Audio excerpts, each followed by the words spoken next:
Rios here? No.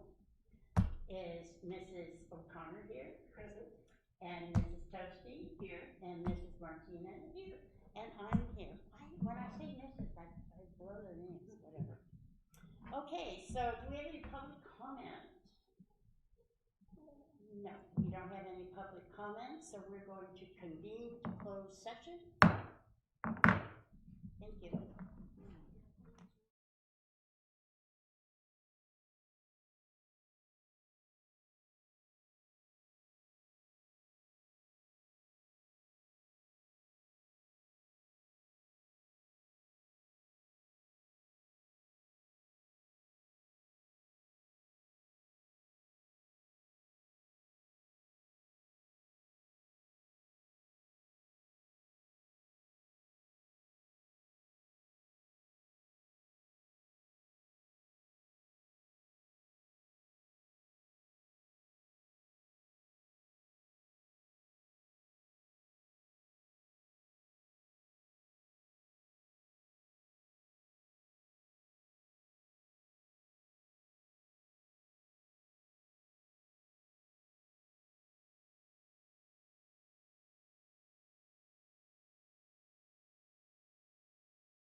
on. I'm sorry we're a little late. I'd like to call for the flag salute.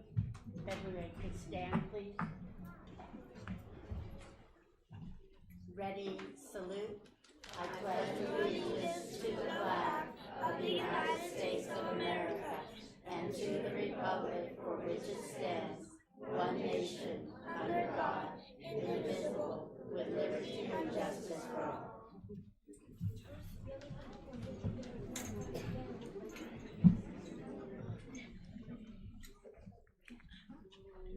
Okay, we're ready to do community and staff recognition. Tonight we will have our 8th grade reclassification and multilingual learner bright spots recognition with Mrs. Miller.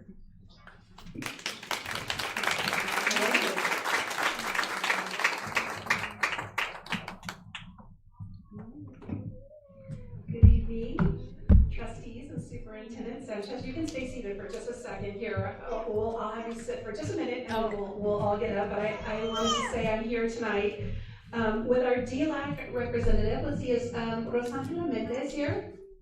Not yet, she is our president. And we have our vice president for DLAC, Celia Sanchez. Can you come up with me, please? Thank you. They are here to help me acknowledge and celebrate the outstanding achievements and progress and programs for multilingual learners. And I know that they said it's for 8th grade, but this is for all of our reclassified students at the end of the school year. So let me explain. But before we get to that, I have some bright spots that I would like to recognize. So this year, I was part of an HSD team of educators who went to Tulare for a truly outstanding professional development training called System Transformation. Thank you, Dr. Myers. One of the suggested readings for this work was a book called Switch by Dan Heath, which introduces the concept of bright spots. And this is finding and leveraging exemplary practices within your system. This has made me reflect, and through our many walkthroughs, I've identified 4 brilliantly bright spots in our district that I would like us to celebrate today. So before we do the reclassifications, I would like the following people to come up here. Lilia Espinosa, Deborah Armstrong, she's not over, you are. I'm going to say, I know you're going to walk around TV. Go ahead and stand right here.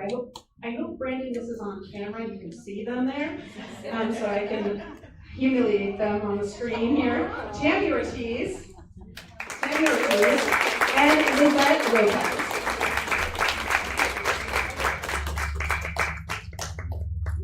All right, so let me say a little word about each one of these 4 bright spots within our district without getting choked up. First of all, Principal Espinosa has been a true bright spot in our district.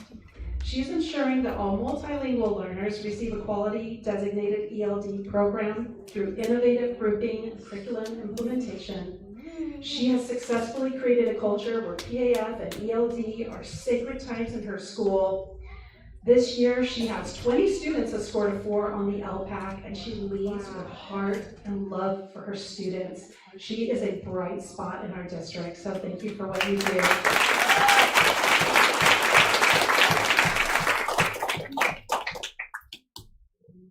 Yeah. Principal Armstrong. She's the principal at Rancho San Justo Middle School. She's an innovator. She creatively used her community schools funding this year to implement a 0-period PE class so that multilingual learner students could go to an elective and ELD at her school. She also implemented a co-taught language arts class for her novice multilingual learners. Additionally, her school earned Blue Performance on the California dashboard for multilingual learner progress. She's truly in it for the right reasons, for the heart. We love what you're doing. Thank you. Thank you.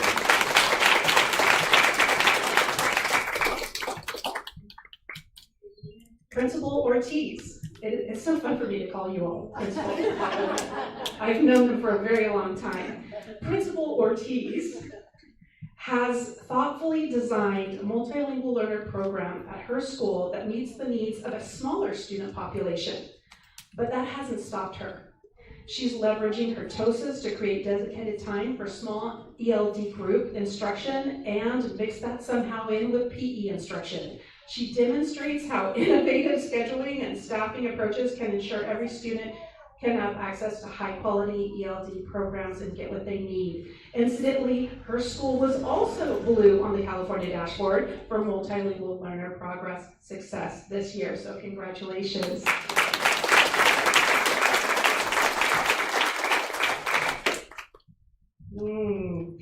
Last but not least, Miss Lizette Lopez. How many of you are students of Miss Lopez and you recognize her? Okay, we have a few in the room here. It is truly an honor to recognize Miss Lopez for her exceptional work. She's living proof. Okay, this gets me because teachers get me. But she's living proof that few factors have a greater impact on student achievement than a teacher, especially an effective teacher, and one that's in it the way that you're in it. So through her motivation, her clear expectations for her students and her guidance, as well as her high-quality ELD instruction, she ensures that students understand their reclassification pathways and are encouraged to reach their full potential. As the sole ELD teacher at Mays Middle School, that's right, there's not another one, it's just you, you're the only one there, she has made a meaningful impact on her campus. Her principals are so proud of her, and matter of fact, I know they're watching. They speak so highly of you all the time. Everyone does. She single-handedly has earned blue performance level for her school. It's amazing for English learners, for her campus. So she was in blue for Mays. And this year, amazingly enough, and I couldn't believe when I saw the numbers, she has 32 of her students scored 4 on the LPAC. Wow. She has done an incredible work. You are truly a bright spot.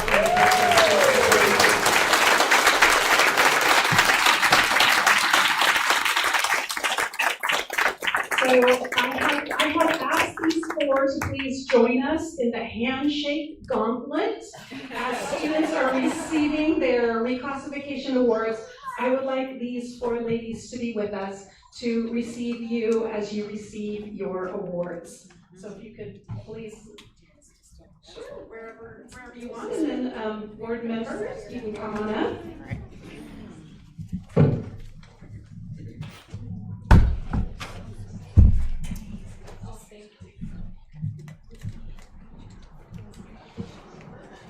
Yeah, really. Wait, let's come up here.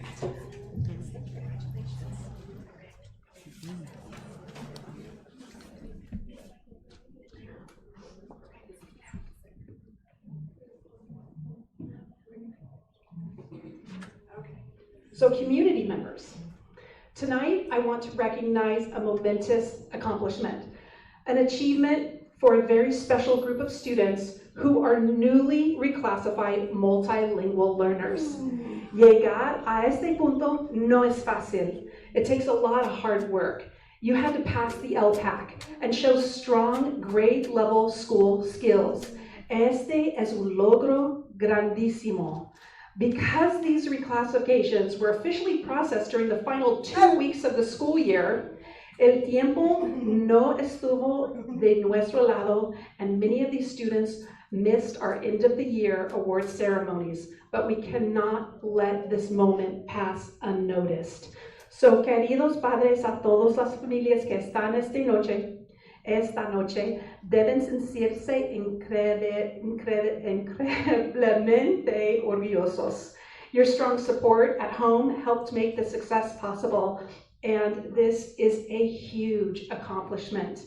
Now I'm going to call the students up by name. Students, please come to the front when you hear your name, hold onto your certificate, and stay at the front until everyone is there. Once all the students are up, then we'll take a picture together. Are you ready?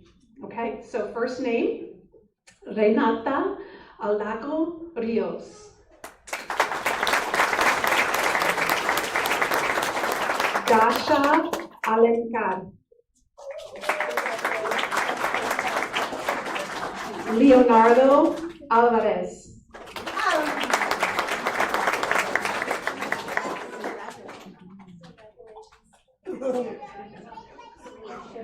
Aileen Arana Paramo.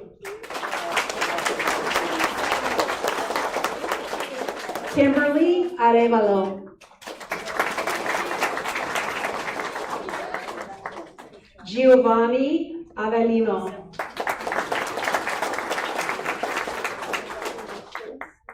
Felipe de Jesus Bautista. Bethany Benavides Sandoval. Maria Camacho Perez. Cassandra Carrillo.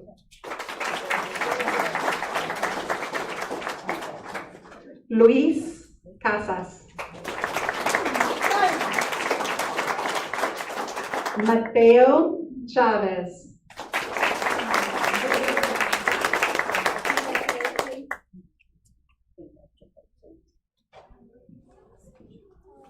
By the way, there are 48 students.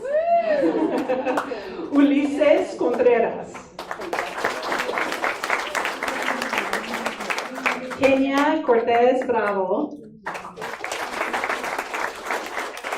Lisette de Jesus Gomez.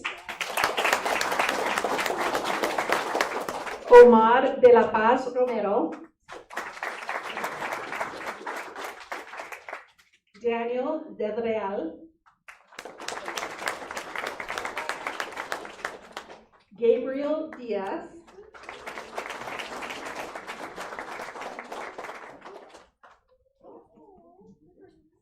Carla Espinosa.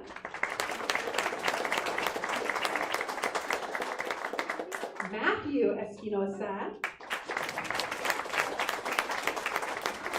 Cristal Estrada Madera.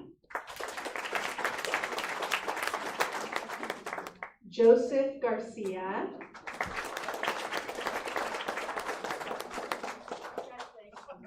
Marcus Garcia.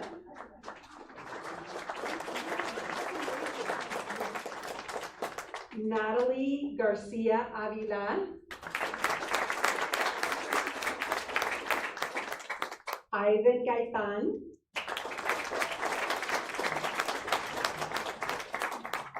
Samantha Gomez.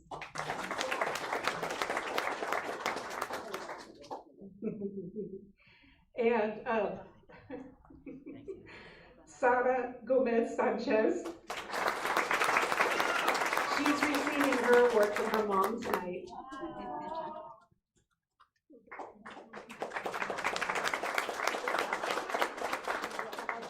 Nathan Haftayes.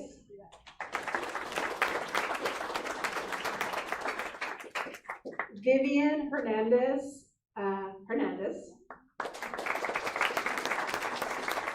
Janet Herrera. Natalie Lezama.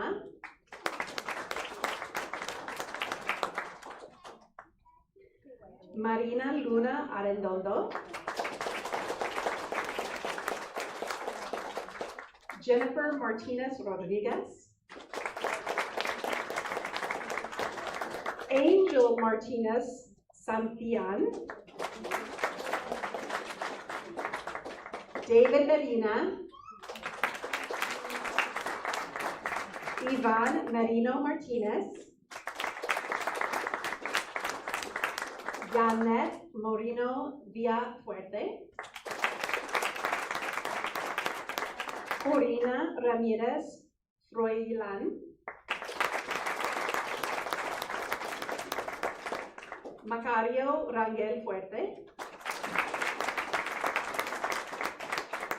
Jeremiah Rodriguez. My goodness, they're gonna circle the room. Okay, so Stephanie Rojo Perez. Cecilia Salinas Figueroa. Christoph Sanchez Carlos. Santos Carlos. Heidi Santos Lopez. Marisol Silva Lopez. Itzel Vela.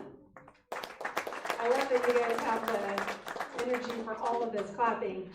Manuel Velasquez. And Jose Zamora Silva. So students, oh, there we go. I almost changed the order like was suggested from our last meeting to start with Z and end with last names with A. And so our students are entering the next school year for a new chapter. We're celebrating their hard work and determination today.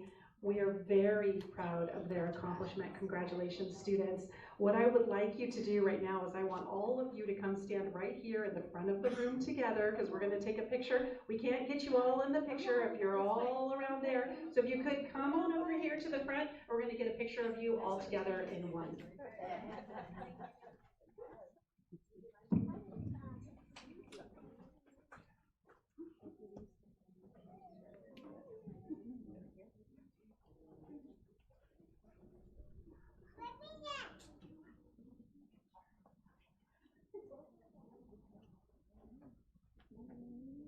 Ready, guys?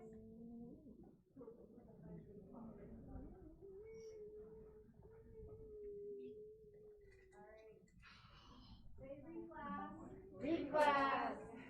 All right, thank you. Great job.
Thank you, everybody, for coming.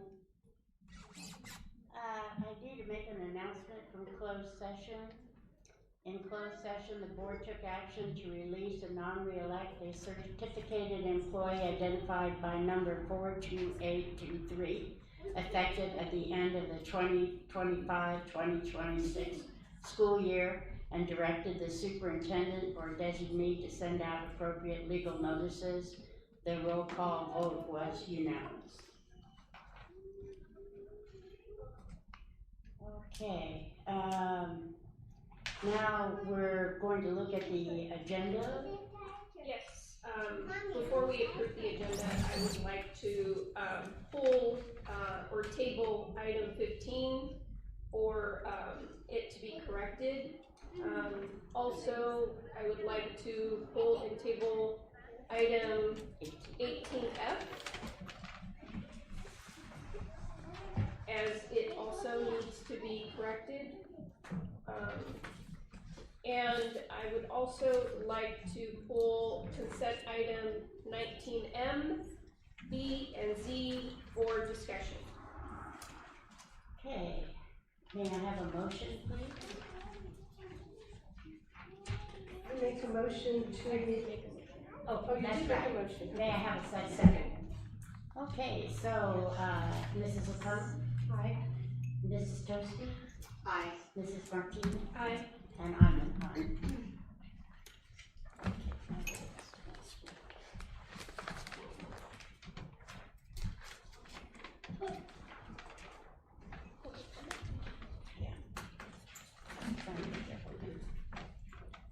Okay, now we have public comments. The first speaker will be Jeanette Garcia.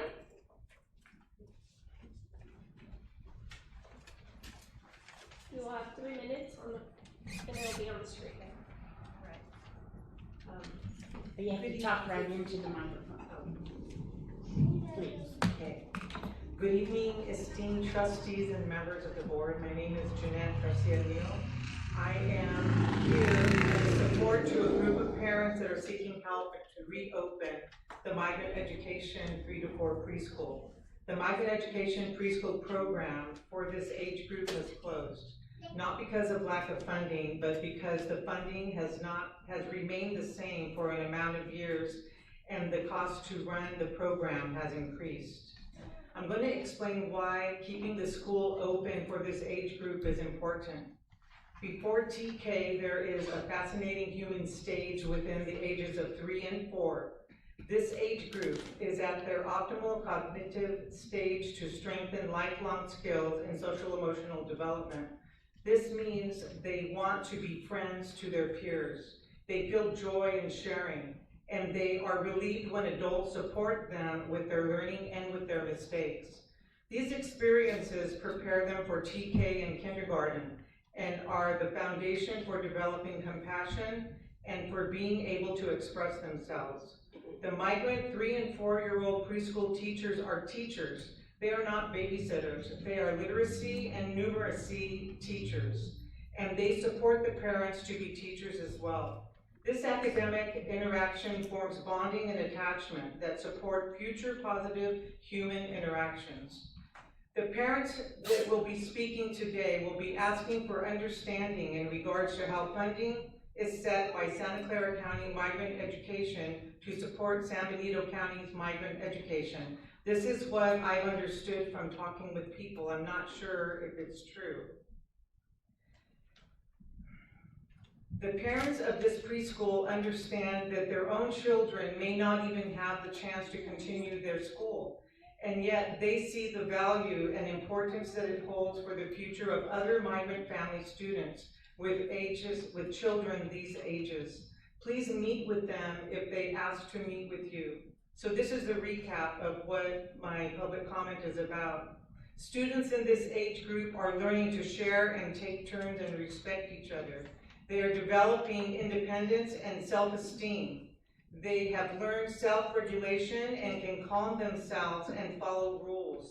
The preschool teachers are teaching literacy and numeracy along with social emotional skills. Please welcome these parents when they reach out to you for answers. Thank you. Graciela Santiago.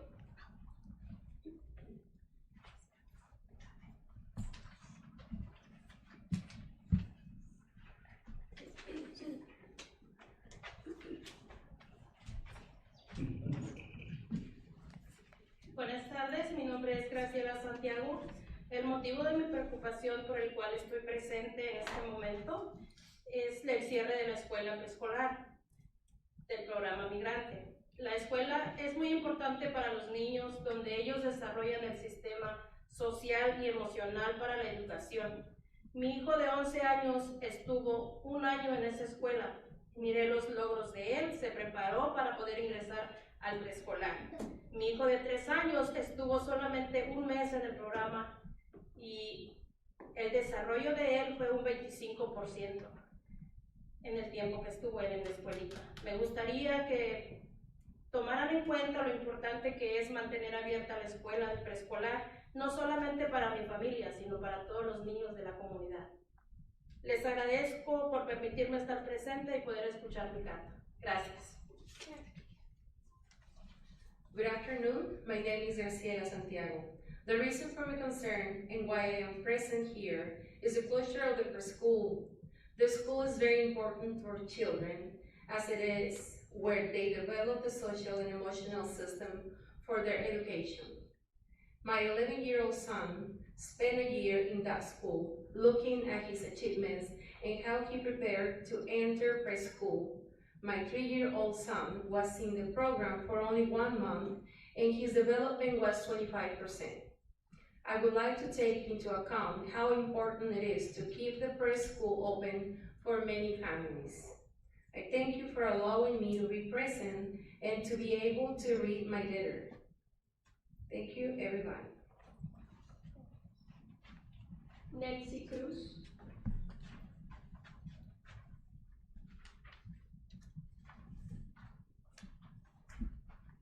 Buenas tardes, mi nombre es Nancy Cruz y yo soy una madre de familia del condado de San Benito.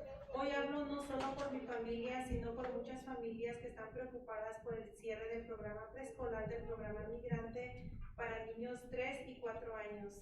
Para muchos de nosotros este programa ha sido una oportunidad, de otra manera no podríamos costearlo.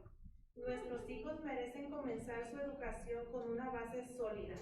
Aquí han aprendido habilidades académicas, sociales y emocionales que los preparan para el éxito en la escuela y en la vida. Les pedimos que hagan todo lo posible para mantener este programa abierto. También les pedimos mayor transparencia y comunicación con las familias cuando se tomen decisiones que afectan directamente a nuestros hijos. Necesitamos que el dinero siga invirtiendo en los niños del condado de San Benito. Ellos son nuestro futuro y las oportunidades que les damos hoy marcarán la diferencia del mañana. Por favor, no cierren las puertas a nuestros niños más pequeños. Muchas gracias. Good afternoon, my name is Nancy and I am a mother from San Benito County. Today I speak not only for my family, but for many families who are concerned about the closure of the migrant program, preschool program for 3 and 4-year-old children. For many of us, this program has been an opportunity that we otherwise could not afford. Our children deserve to start their education with a solid foundation. Here, they have learned academic, social, and emotional skills that prepare them for success in school and in life. We ask you to do everything possible to keep this program open. We also ask for greater transparency and communication with families when decisions are made that directly affect our children. We need money to continue being invested in the children of San Benito County. They are our future, and the opportunities we give them today will make a difference tomorrow.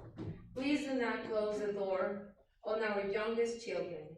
Thank you for listening to me. Thank you very much. Now we'll start with communications. Report from the employee group, Hollister Elementary School Teachers Association. 10 minutes.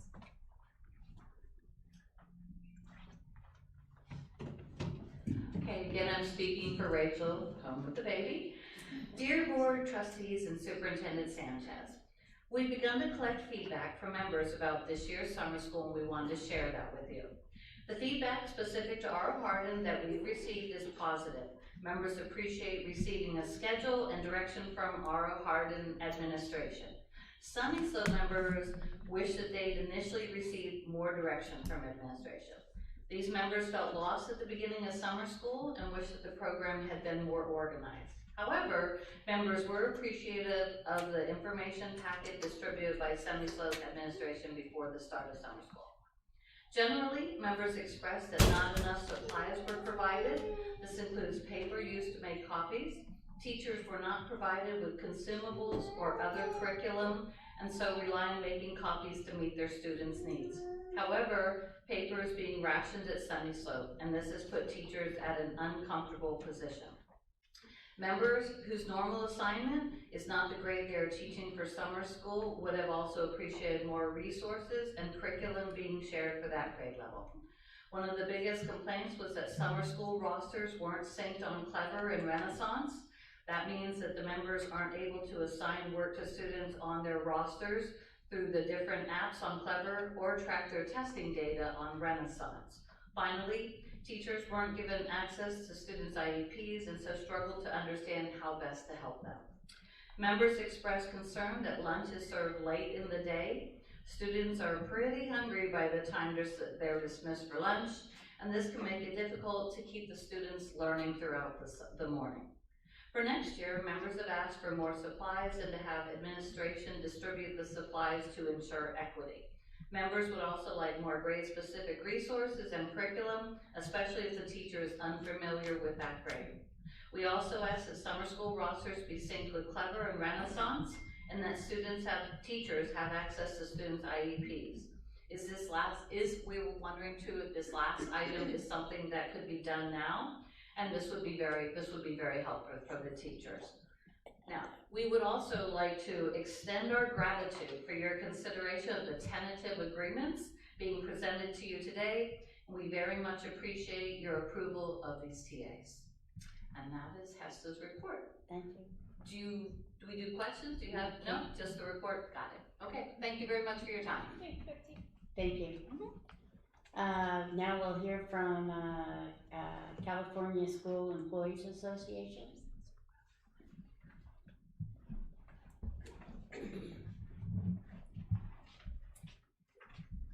Good evening, Board of Trustees, President Grice, and Superintendent Sanchez. My name is Lisette Navarrete, and I am the CSEA member giving tonight's report.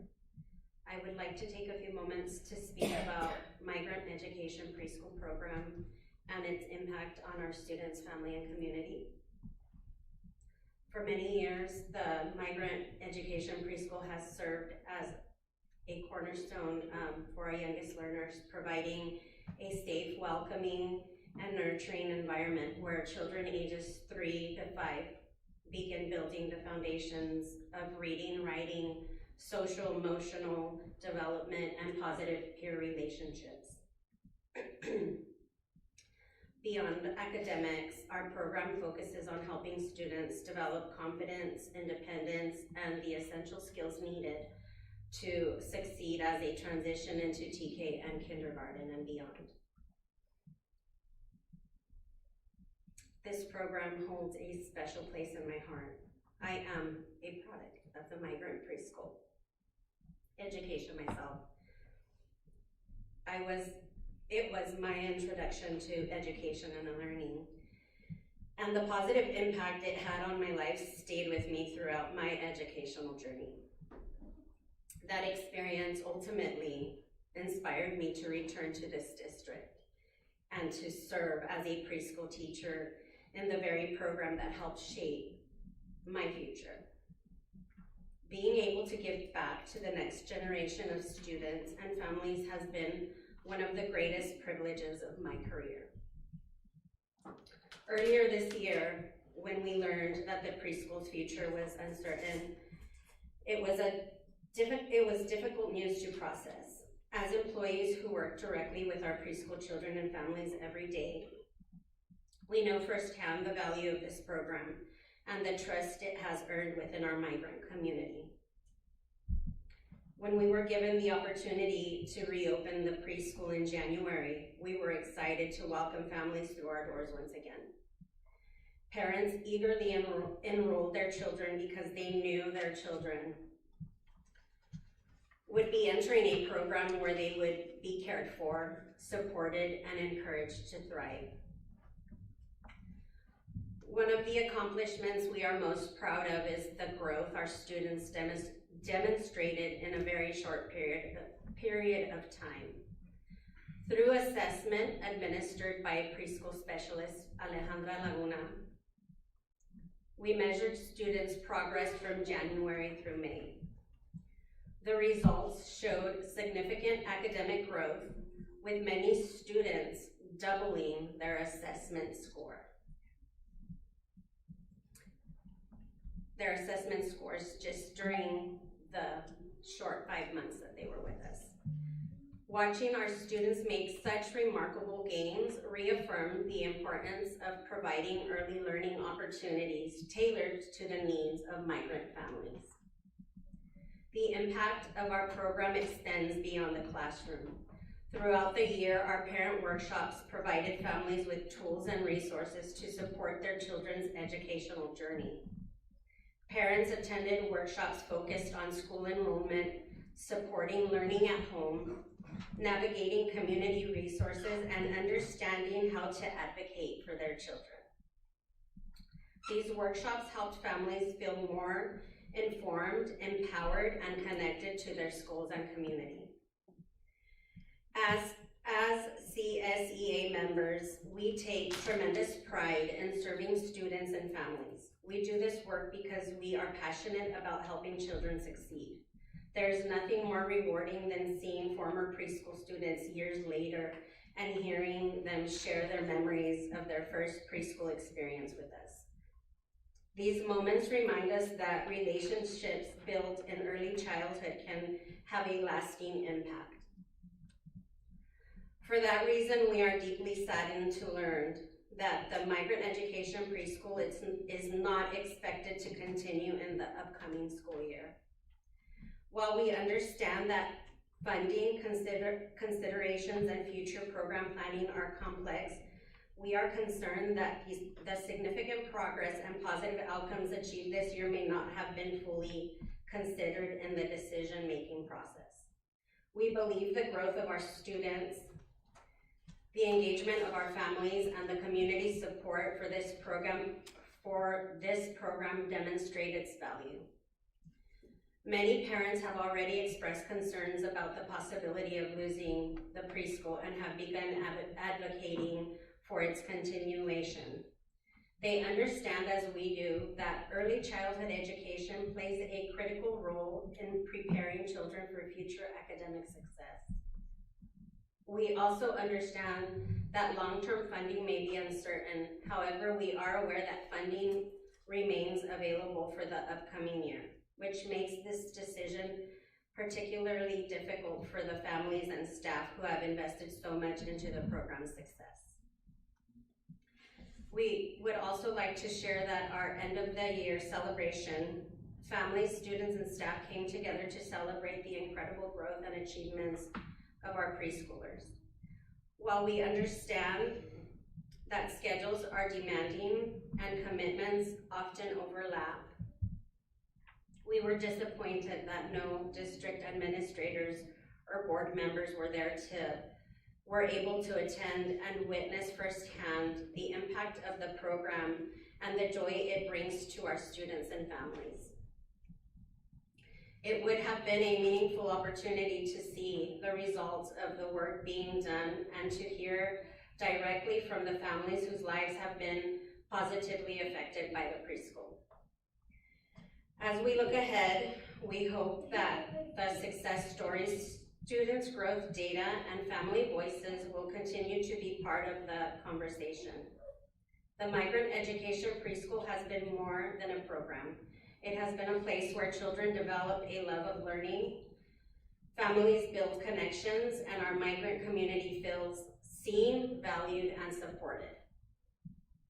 Thank you for your time and consideration.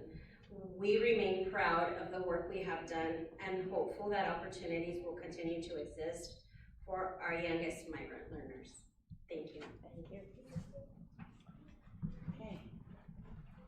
Any discussion? All right, let's go on to reports. Multilingual and English language learner annual update report.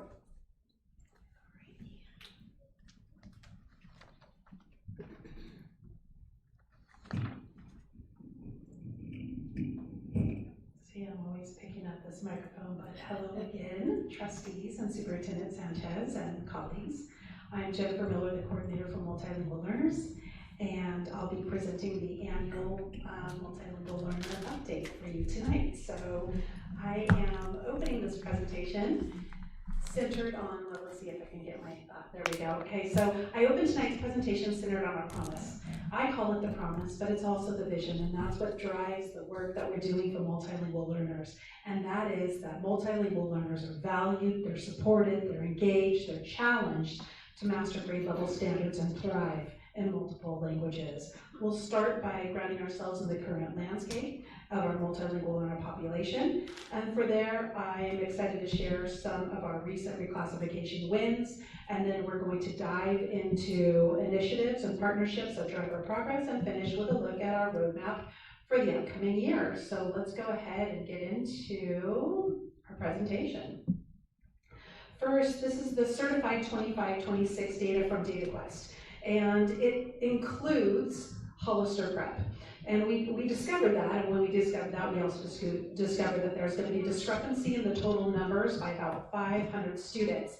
And going back through my board presentations in the past, I found out that Hollister Prep has always been part of this DataQuest presentation, and I also learned a way to take them out. So for tonight's presentation, you will see that they will be included in this information, and then for next year's presentation, they will not be included in this information. However, when we're looking at the information, if there is something that includes Hollister Prep, I'll let you know, just so that you're aware of it. So when we're comparing this data, we're comparing our district this year to our district last year, which also included Hollister Prep information. And one of the things you're going to see from this information on this slide specifically about our demographics or our language acquisition groups is that we have had an increase in English-only students, and so we were like around 50%, now we're at 61%, and this last year we had a 2.3% increase in those students.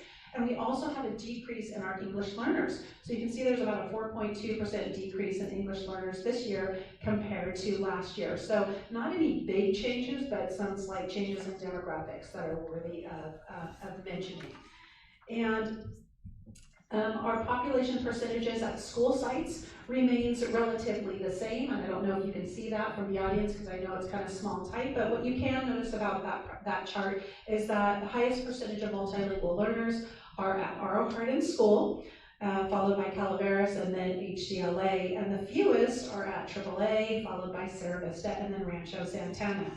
One thing that's changed about the data is the percentage of RFEP students. So our reclassified students have been changing. In the past, this was a small percentage. Now we're seeing higher numbers, including 12.7% at HCLA in total, which is a contributing factor. One of the contributing factors, I think, are the universal TK program and holding off on LPAC testing until students are in kindergarten. So now students start TK within the district, they get one whole entire year, and then in kindergarten, they get to take the LPAC test for the first time. Now, this is going to be changing because they're making some changes, but this has also affected what the data looks like for us.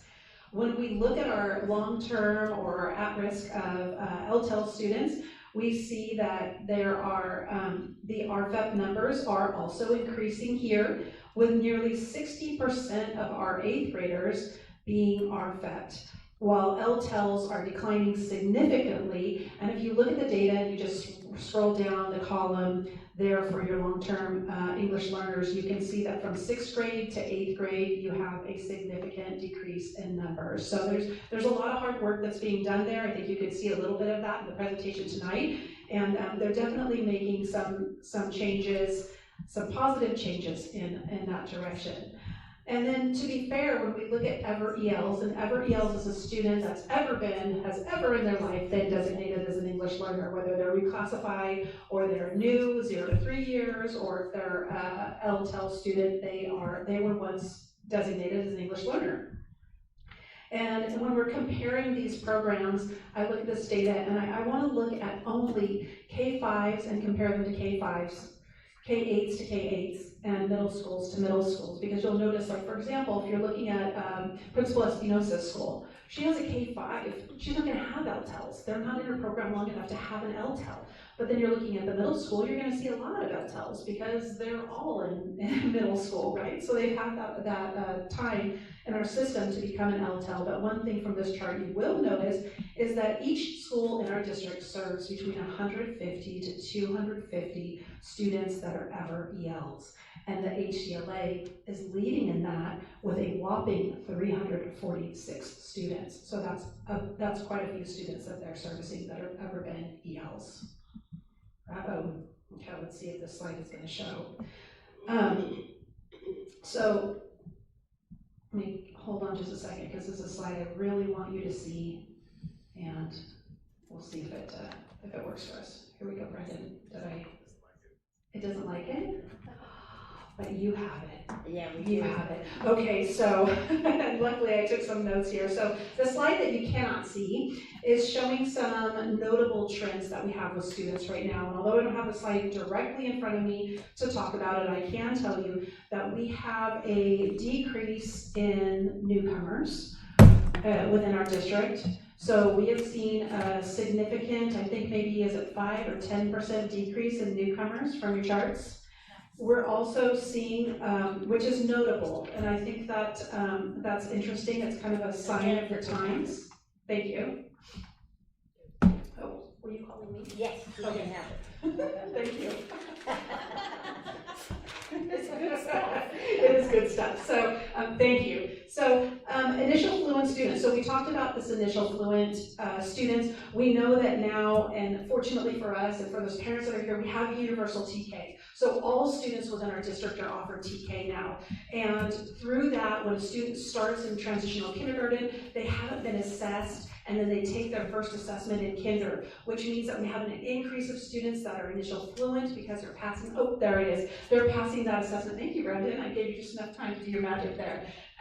So we went from having 207 initial fluent students to 274 initial fluent students. So that's an increase of 24%. So pretty amazing. However, this year is going to be the first year that they start to pilot a TK test, and then next year they will implement a TK test. So there will be a TK test coming up, and then our data is going to be wonky again, but that is where we are with that. Newcomers, I said a decrease of 10%. I was wrong, it's 9%, but I was so close. Okay, this is the most exciting thing, and that's our LTEL trend. So if you look at the chart, you can see that our students that are at risk of becoming long-term English learners have reduced by 26% since I started in this position. We're reflecting data in 2022. So I'm so excited. When I look at that, I was like, I can't even believe that. And of long-term English learners, I'm seeing a 30% reduction. So we started with 155, we're now at 389. So we are moving the needle in so many ways with our students. And I'm just going to scoot right along, because I know we get to talk a lot about data, and I want to go right into how our students are progressing academically by looking at the dashboard. So we're leaving our platform that includes other schools, and now we're just looking at Hollister School District and how our students are doing here. So looking at this is you can see that our English learner progress is in the yellow, which means that we're maintaining progress. No matter of fact, this year we had a slight decrease of 1.8%, but since it was below 2%, it counts as no progress, it counts as maintained, and so we stayed at the yellow band for English learner progress. Now, if you put that and layer it over the top of our long-term English learner progress, you can see that our long-term English learners are in the blue. We actually have 66.5% of our students making progress, 7.2% increase from last year for our students. So an incredible achievement for them. When we're looking at this chart right here, what we're looking at is how many students are making progress. And so as we talked about before, progress for students on the LPAC, which is called the LP, or the English Language Proficiency Indicator, means that students can go from a level 1 to 2 low to 2 high to 3 low, 3 low to 3 high, and then over to 4. So those are all the levels that students can get. It's not going from level 1 to 2 to 2 to 3. Like we would normally think.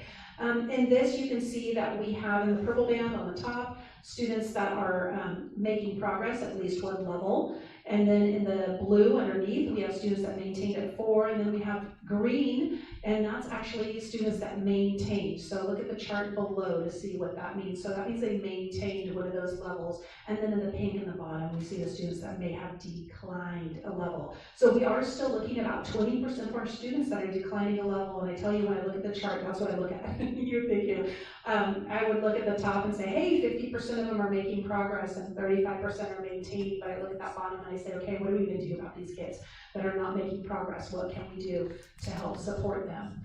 We also have summative LPAC students, and I hope that you noticed that we had a student that reclassified with summative LPAC that was here tonight. We actually had 2 students that reclassified with summative LPAC that were here tonight, and so I'm so excited to have them join us. That means they have to get a 3 on the LPAC to qualify for reclassification, and this is going to be the first year because they started giving the summative alternate LPAC a couple years ago, and they were collecting the data, so it says 100%, and now finally we're seeing a breakdown in percentages. So we have 87.5% of our students who maintained their level and 12.5% had an increase.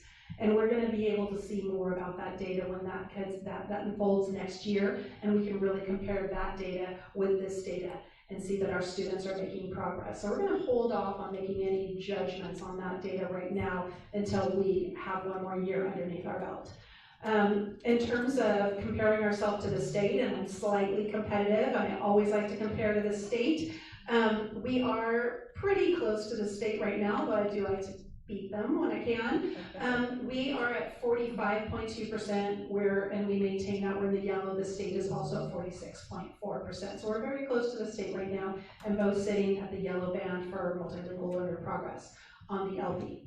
When we look at our 5x5, and I should see Principal Armstrong glowing over there, we have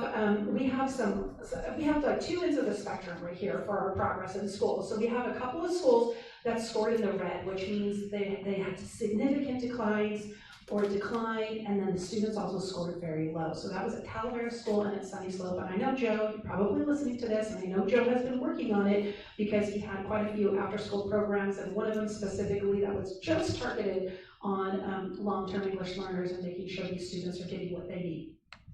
And then we have the other end of the spectrum, and we have these blue schools, and I call them our bright spots. And they're our bright spots because not only are they doing amazing things, but they've also come up with innovative programs and are really reaching kids in ways that we've never done before, and that's Mays Middle School, Rancho San Justo, which look at Rancho San Justo, very high scores and a significant increase in scores, and we also have Sierra Vista School right there in the blue. So I'm really proud to have these, this end of the spectrum over here, and you can see how that pulls Hollister School District right there, right in the middle in yellow.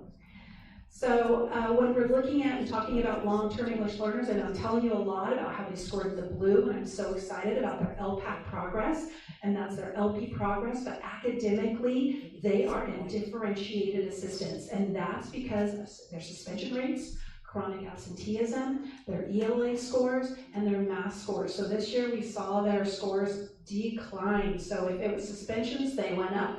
If it's absenteeism, it went up.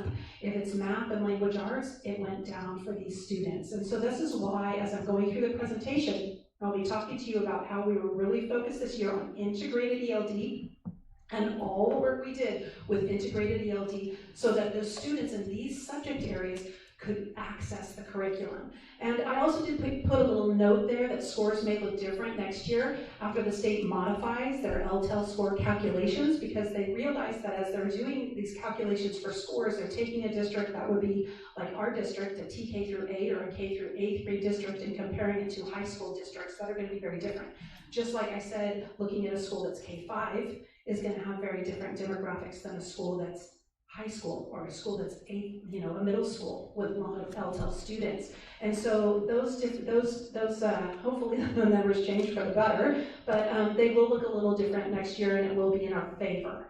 When we're looking at just how our English learners are doing, though, we're looking again at a lot of progress and a lot of great growth. So you can see that they scored in the yellow.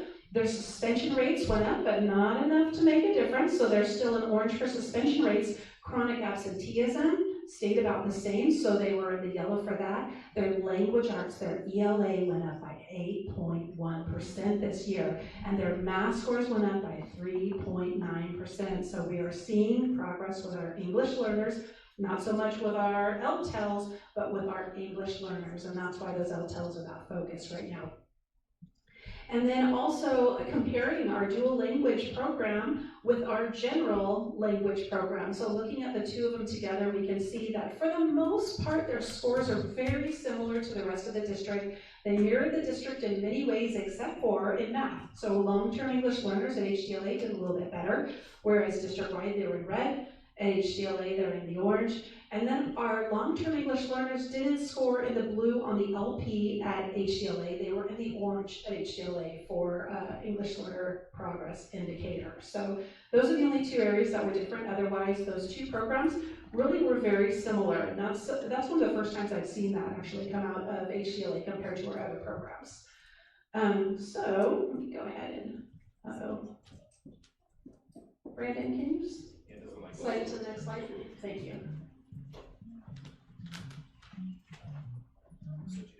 I'm not sure if I ran out of battery or. No, it's crashing. Oh, it's crashing.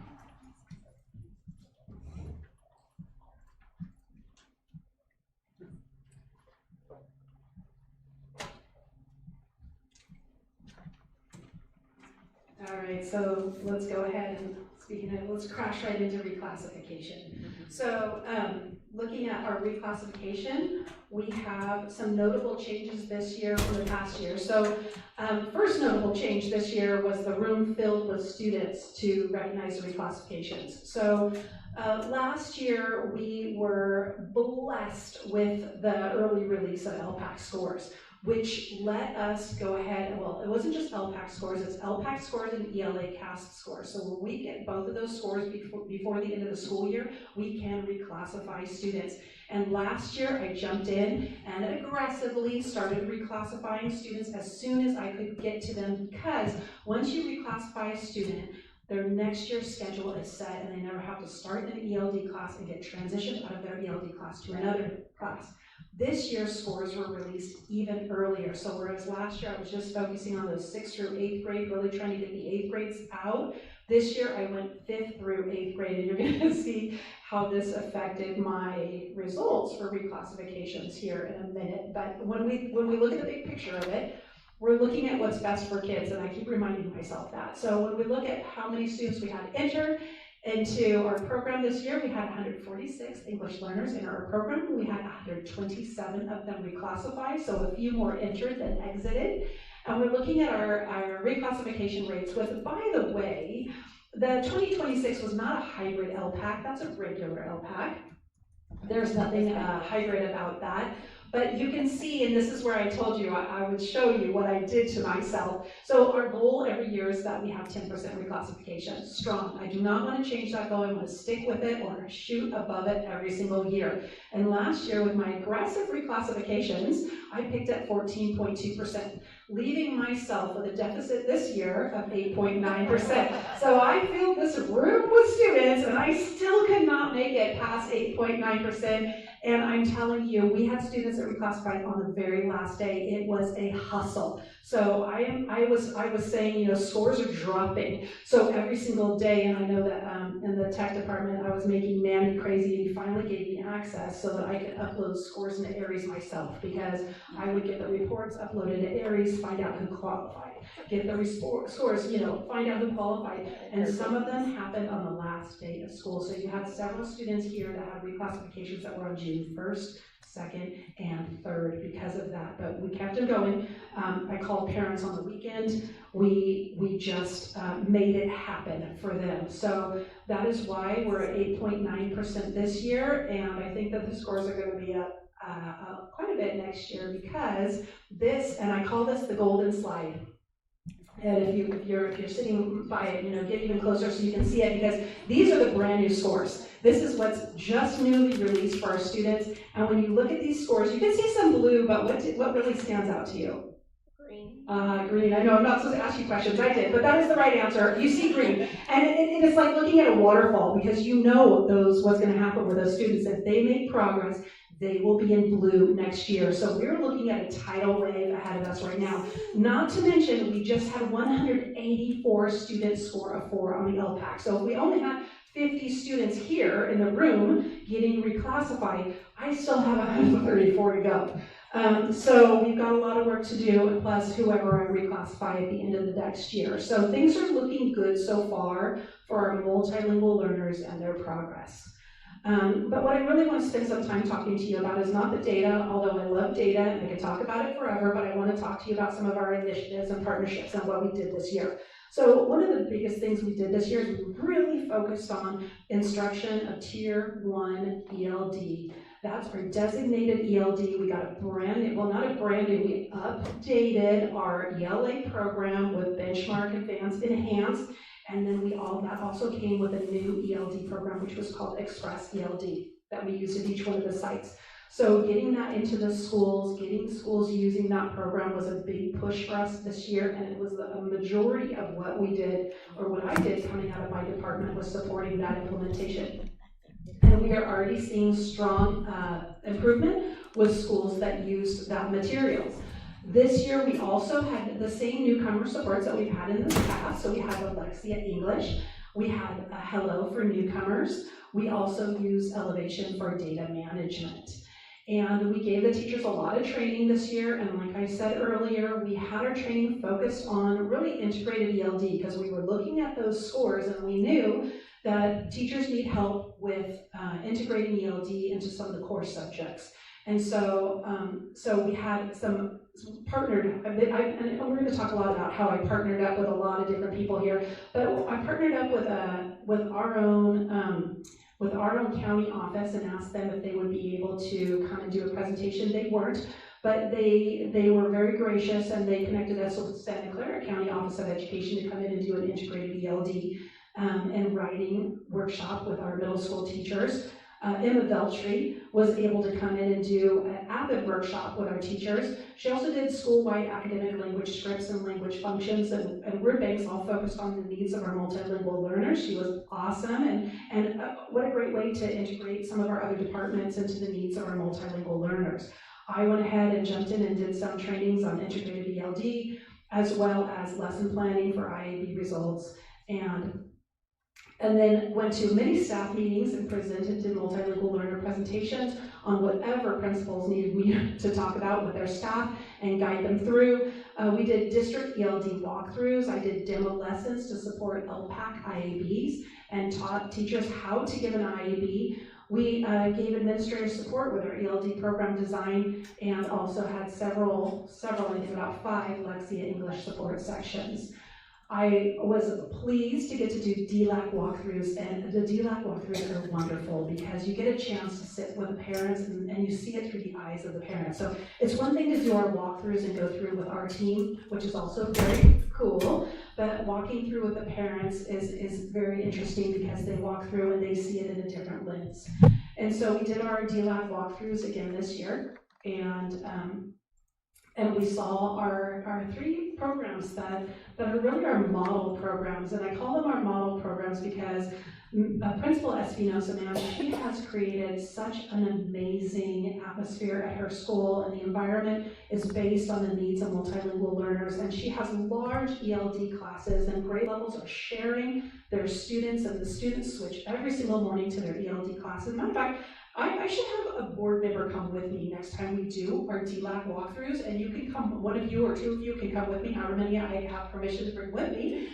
There we go, too. And you can see this because it really is a cool experience, and you get to see the brightest programs in our district, and it's very exciting. And then we have Rancho San Justo, and they have their designated ELD class with their ELD teacher that does her push into the language arts program, and she's just so good, and her relationship with the kids is amazing. And then we went to Sierra Vista, and you can see a little tiny group going on back there at Sierra Vista and how they are figuring out how to make sure that quality ELD is happening with a very small population of students. From those walkthroughs, some of the findings that the parents shared with us were that they appreciated seeing all 3 different models, really appreciated it. They thought that the models that were created were a great fit for each one of the school site demographics. They also loved the Rancho San Justo model, the co-teaching and the 0-period PE. Areas for growth, they wanted to make sure that all the learning time was productive. Man, they walked into one class and the students weren't on it and learning, and the parents came out and they reamed them. They're like, we want to see those kids working harder. So I was like, this is great, this is great. And one of the things they also said was they think that schools could learn from seeing each other. And there we go. Now we're back at those bright spots. Now we're back at Dan Heath and we're back at Switch and we're saying, hey, how do we leverage those bright spots? So I'm going to just keep that there, and we're going to return to that thought. Now I've planted that seed and I'll water it a little bit more later, but we also want to talk a little about some powerful partnerships. So one of the things that happened this year, interestingly enough, is that funding dropped a little bit later in the year. And because of that, we kind of put a halt on some of the things that we did. But funding did not stop for some of our other programs, and it kept on going in community schools, for example. And the interesting thing that happened this year was our administrators, and I'm just glowing on you guys today. I really am, because they did such a good job. They really showed how their visions for their school look, and how they can tie that vision into supporting multilingual learners. And so, for example, Rancho San Justo had a Saturday school, and they invited their multilingual learners, or LTLs, to that program so that they could support them. They had 0-period PE. They had co-teaching. They had their after-school programs for Sunny Slope, for Armo Hardin. Several of the schools are doing everything they can for their students, like really looking at their community and providing them what they needed. We had Migrant doing their speech and debate, and the Migrant speech and debate was just amazing this year. And then we had our AVID, and AVID came in with doing several trainings and several different staff meetings with teachers training on note-taking, and note-taking happening in the classroom, which benefited our students. So our partnerships this year just became stronger and was so impressive. And then I got to visit our high school, and I saw Trustee Martinez while I was there. We didn't plan it, but I saw her, and of course I was like, hey, I just went to the ZL Summit, and so we started chatting about what we saw, because it was very exciting. They have a practice where they bring their LTLs together, well, actually an array of students together every year, and then they have the students give some feedback on the program. So then I came back and I said, hey, after seeing that, I think I can do that. I can do that, but it can't look exactly the same. But you know what I can do? I can get into classrooms. So I sent an invitation to teachers, and they let me come in, and I went and visited 8 classrooms. So I had 160 long-term English learners in total that I was able to talk to. And when I went into the classroom, I did a presentation to them on how to reclassify. I talked to them about how they were designated as an English learner in the first place. I had a survey for them to complete, and then we played a game, and you can see that up there in the top right-hand corner. So we played a little bit of Jeopardy, and we had lots of prizes and a lot of fun, and I got so much information. So I feel like I'm just collecting information from every aspect right now. And the students were incredibly honest, too, with me. And some of the things they said in their survey was that the reading, the writing, the vocabulary requirements are hard, and that the text is really hard to read, and they don't understand what the questions are asking. So I really appreciated getting that information from them, and at that same time I was getting the information from them, I gave a survey to the middle school teachers. So my middle school teachers were also giving me information about the curriculum and what they thought their needs were.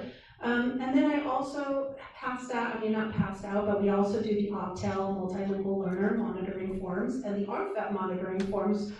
So I was able to meet with admin this year and follow up to review the RFEP and ML monitoring forms, see what the teachers said about those programs, as well as get a review of the program. So I'm really collecting a lot of data this year. And then, we have some news. There's an Assembly Bill 2555. Are you familiar with it? No, okay, so, hold hold on, because this is surprising. So Assembly Bill 2555 has almost passed, it's almost gone through, it's been through several levels of the judicial branches right now in California. And this is going to mandate that any student that scores a 4 on the LPAC will automatically reclassify as of, I think it's July 1st, 2027. So it'll be almost like the student will get a 4 on the LPAC, and then their designation will change in CalPADS, and there's nothing that we need to do at the school site. It will just automatically change. So that is a change that's going through. It's been supported almost in every single stage of the way, so it's about ready to become, I think it's probably going to become a law pretty soon. And they also want to change the way that special education is reclassifying students, because in SPED right now, you have to have a 3 on the alternate LPAC or a 4 on the LPAC to reclassify, and there is no longer any ability to reclassify through IEP. Well, they're changing that back so that an IEP team can sit down together and say, here is what the student will need to reclassify. They can set a goal for reclassification and then track that student until they reach that goal. So these are major changes that are coming our way. In response to this, we have a 1-year period between now and when those changes come into play. So my recommendation is to change our local reclassification criteria. I'm not going to change it entirely because we still need to keep our criteria in place, but one thing I can do is remove what I call the ELA cut point. So when a student is taking the LPAC, they get the level 4 on the LPAC, but then they take the SBAC ELA, and in the SBAC ELA they have to get mid-level 2 to reclassify, and if they're below level 2, they don't make it unless they have a qualifying reading score. So I'm just saying, let's remove that cut point and say if you're at level 2 or above, you can reclassify for this year. It's a very small group of students that will be affected by this. We still will not be reclassifying students that are level 1 for the SBAC for now. And then the following year, then those students will be included again. So one slight change that's going to be in our program because of that. So with all of that information I gathered, and all of what I shared with you that is coming from the state in changes, here is my plan for next year. So this is the big slide. It's packed with information. But first and foremost, I will be leveraging Bright Spots next year. So when I say leverage Bright Spots, I want groups of administrators, teachers, people going into these schools, seeing what these programs look like, and getting an idea of how they can do this themselves. As a matter of fact, when we did the DLAC walkthroughs, one of our assistant principals came with us and she said, Mrs. Miller, I would like to do this with my staff. I want my teachers to come in and see what this classroom looks like. How about we have teachers come in and see Lizette teach and what she's doing in her classroom? So leveraging our Bright Spots. And that would be looking at programs like Sierra Vista, Aro Hardin, Rancho San Justo, as well as Mays, and see what they're doing there and having people have an opportunity to discuss that. I'd like to see some programmatic supports, which would be continued implementation support for designated ELD, which is the ELD program that we're currently using. So I just want to continue the support. And then also continue supporting teachers with giving those IABs. That's a big one because the schools that gave the IABs this year definitely saw some positive growth, and they do have the LPAC IABs that teachers still need support with giving. For teacher support or educational empowerment, I'm looking at middle school guided planning sessions. So I want to meet with the ELD teachers this year on August 3rd. And I want to do planning with them. So I want to look at their year-long map. I want to make sure that they have the support materials that they need. So I want to do some planning with them. I want to do some purchasing with them and see if there's any times I can get in the classroom and support them with their instruction. New teachers at HDLA, I'd like them to be able to go to the ATDLE conference, so I've set some money aside for them. This is something that's been going on for kind of a long time, but they weren't able to go this year, and that's only for new teachers, by the way, if you're HDLA and you're listening to this. Although sometimes some of the other teachers end up going along. We also have EL Achieve partnerships, so we're bringing back the EL Achieve this year, and instead of doing the programs that we were doing before, this year she's going to do a 3-day training called Building the Base. It already has 22 people that are signed up for this class, and it's a 3-day that's going to be based on your basic ELD instruction. So back to the standards, back to what is ELD, how do you give quality ELD, what does that look like? And we're also going to be deploying structured student talk. So they will be coming in, ELG will be coming in on August 3rd as well, and they'll be doing whole structured student talk, which is that integrated ELD piece. For system and community, we have the revision of what we're going to do for reclassification. I also went to an amazing training this year from Santa Cruz County Office of Education on ELAC.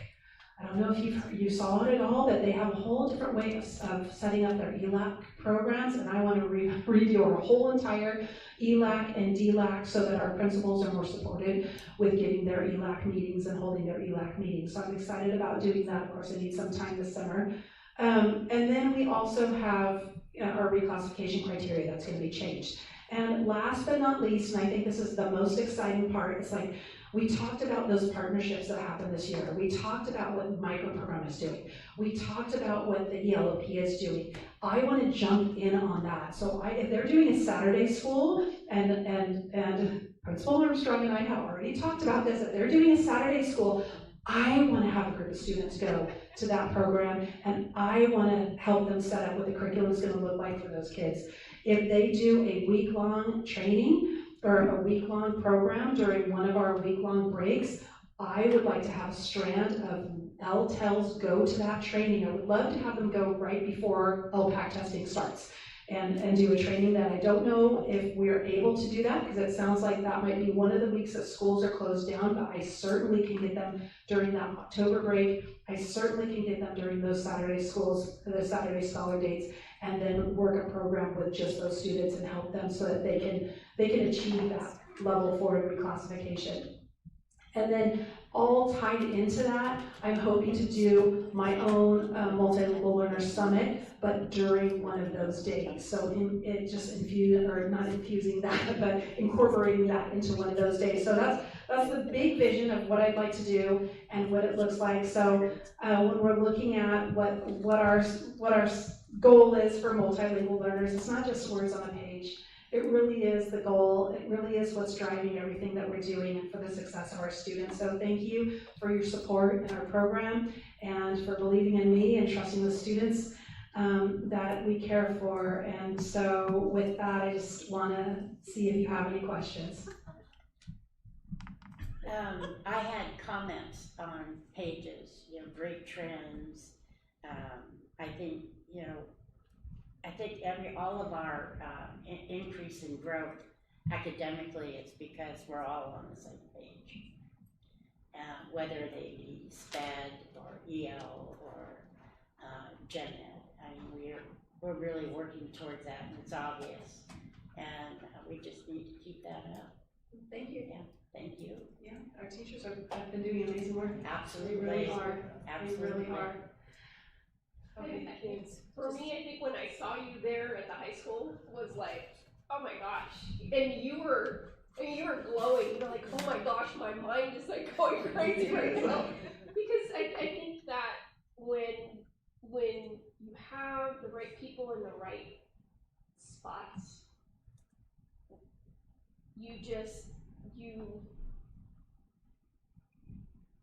you grow so much into what the accomplishments are. It's like they become a part of you. It's like you were saying, you become so competitive with yourself that you're always looking to improve. And that is the kind of person that these kiddos need, right? And so when you talk about staff and all of their glory and glow about them is in part because of your leadership and your ability to ensure that they're getting what they need and you're listening.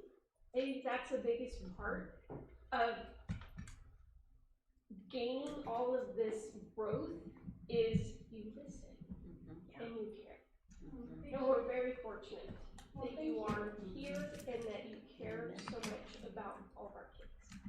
Wonderful. That's wonderful. Thank you. I used to have to grade those reclassification writing. Sheesh. It's harder than the English one. Yes, it was, yeah. And I'm just like, wow, this is amazing, amazing progress. Yeah, it is. It's the best progress I've ever seen in this district. Oh, that's wonderful. Yeah, Thank you. Congratulations.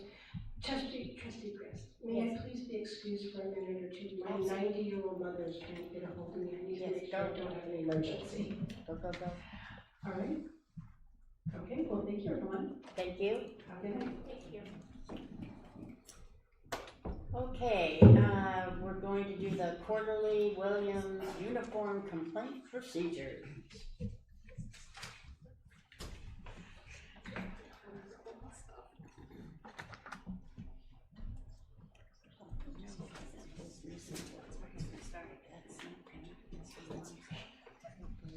I know my husband knows why I'm exhausted at the end of the day. Times that by 4. You know, who could limit her, right? All right, so we have good evening, trustees and Superintendent Sanchez. We have our quarterly district report for your Williams uniform complaint process report for you. There are 0 complaints to report again this 4th quarter. Any questions? Okay. Take that. Time that. Let's do the report on HSD local performance indicators. Now, this one's gonna be This will be a little bit of a challenge, but I'm going to try. We're definitely trying to shorten, condense, and highlight. So tonight, this report is brought to you annually at the same meeting that the LCAP is presented to you. And I threw it through Notebook LM to give it a little pizzazz because it's the same exact report year after year. This is that report. It's a local reflection, so it's our narratives to data that we have that's in addition to, as if the LCAP didn't have enough data in it, here's some more data. So this is a self-reflection. This is the slides that I have for you, and I wanted to read this little blurb just to explain why we do this. So in accordance with California School Dashboard requirements, the Hollister School District uses these self-reflection tools to report progress on local performance indicators to educational partners and the public. The report is presented to the local governing board in conjunction with the adoption of the LCAP to support data-driven decisions and continuous improvement. The following summarizes the key responses and data points from the school district self-reflection and documents for the LCFF, priorities 1, 2, 3, 6, and 7. All right?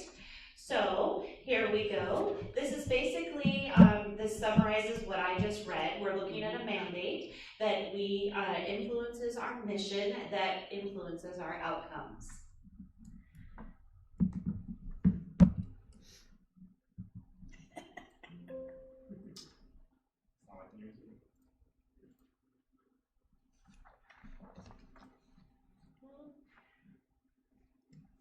We're going to stop the timer and put that on IT's time. The next slide is the securing the baseline infrastructure. So it's just reporting that we have 100% instructional materials, we have 100% of our facility standards are in good, classified as good, and we have 100% of our core compliance.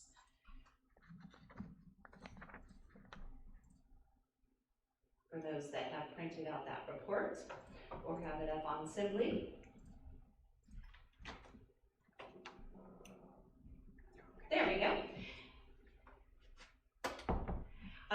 Okay, so we have 100%, we satisfy all instructional materials, facilities, and core compliance there. We have our building our foundation for sustaining academic excellence. So we are building to sustain the programs that we have and grow them based on our data outcomes. We have this ecosystem that we provide information on. We have the digital bridge, so we have our connectivity to parents. We have our empathy metric, which is our Kelvin Pulse surveys. And then we have the partner feedback that I increased by this year. And as far as the LCAP survey. So this is all, we take all of that information, there's some summaries there on those 3 things, and then we look at how we can optimize our increase that family engagement. So we have our parent square, we monitor that, we would like to increase that, and we are asking for feedback on how to do that and how they prefer to be communicated with. We want to, we have high physical attendance at celebrations and recognitions, which is always true. And then it says robust, that may be a little over embellishment, but I did increase it by 100, or it increased by 100 this year. So we would like to, our needs are creating accessibility for working families. There was a lot of feedback on when we do things and how we do things.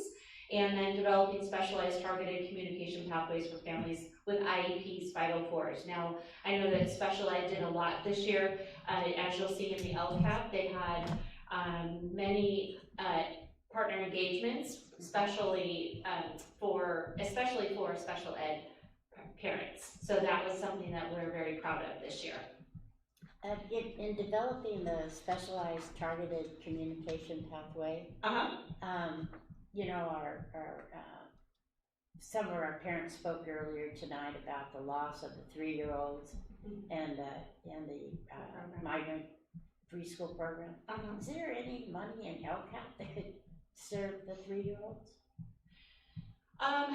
Well, there's some technicalities on that because Migrant is its own program. Right, it has its own qualifications. They don't quite transfer over, unfortunately. But that is, I love that you're thinking of that. That's definitely where we're hoping to expand in that gap. Well, all of us that are parents know that 3-year-old is a really important age where they're just soaking up all that information. Yes. And we're not going to be able, somehow or another, we should try to be able to help them. Absolutely. Last week I had a meeting with Louisa Power, who's the executive director of First 5, and so we definitely have a plan and interest to collaborate and expand services to families. So those conversations have already started. Yeah. Excellent. Thank you so much. Sure, of course. All right, and then we have just the reporting. This is from Calvin State, the Calvin Pulse surveys, the middle grade safety paradox. As you can see, so from 23-24 to 25-26, there's a reduction slightly in the overall perceived adult care from our Calvin Pulse. So they recognize that educators care about them, that care is not currently translating into feelings of safety or social safety. We know that the social media is an issue and that we are always supporting our site administrators with that. Well, I'm wondering with the new cell phone policy, if that will help children feel more secure because there won't be so much texting during the day and that kind of stuff, and bullying hopefully will be lowered. Yeah, I think that it's definitely recognized at the school sites, it's the after hours that is really where we need to educate a broader scope of people that are involved in that, the parents and grandparents and whatnot, and peers. So definitely a topic and that we're not buying phones for the kids. So the reality, safety perceptions among 4th through 8th graders have fallen 9 points over the last 2 cycles, landing at 68%. So really, that is something that Emma Veltri is going to be working closely with our site administrators on analyzing that data for Kelvin. And in fact, the requirements in this particular report are asking for us to break that down by student groups and demographics, which we've never been asked that before. And it's totally warranted. It's just, very fascinating to know that who is affected and who at what schools and whatnot. So then we will take the relational strength and must be operationalized into structural safety. So definitely something that we want to focus on. Also barriers that we want to talk about in this reflection is the achievement gap. There's academic disparities that persist in affecting English learners and students with disabilities. That is across the board. We see that in our LCAP data. It's not as bad as it has been in past, so it has improved. However, it is a gap that we need to recognize.